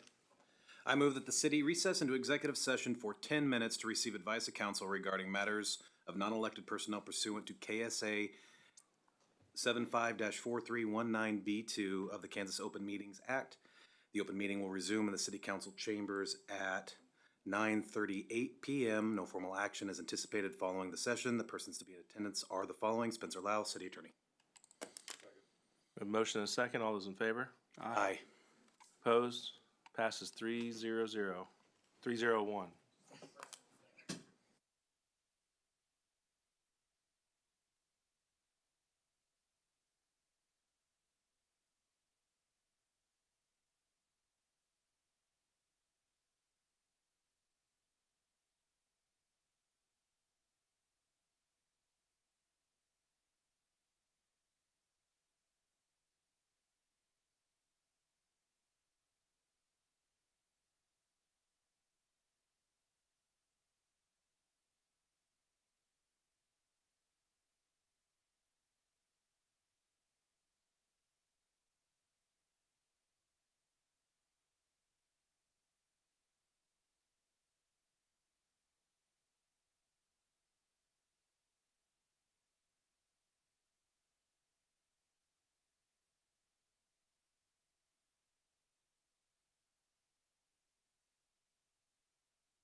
I'd like to not have to come back.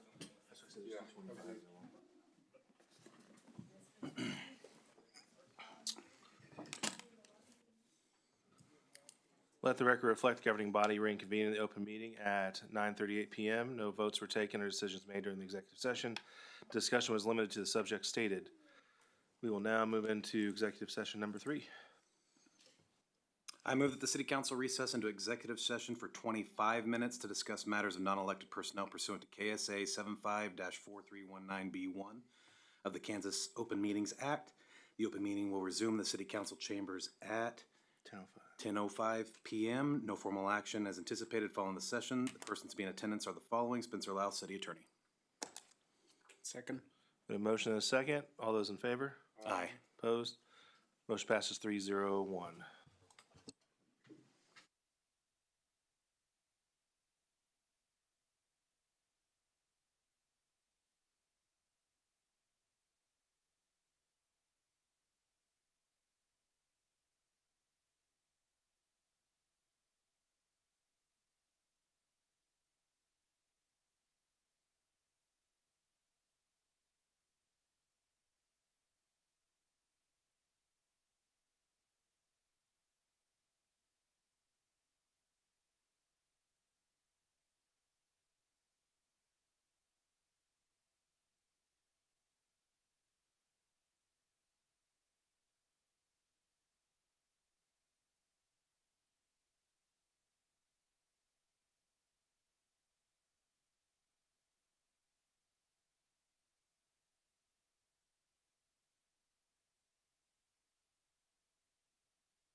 10:05, right? Yeah.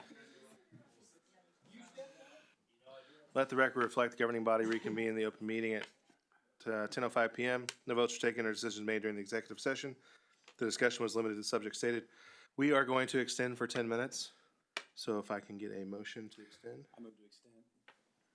I move to extend executive session number 3 for 10 minutes to return at 10:16 PM. Second. A motion and a second. All those in favor? Aye. Opposed? Motion passed 3-0. Thanks. 301.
Let the record reflect that the governing body reconvened an open meeting at 10:16 PM.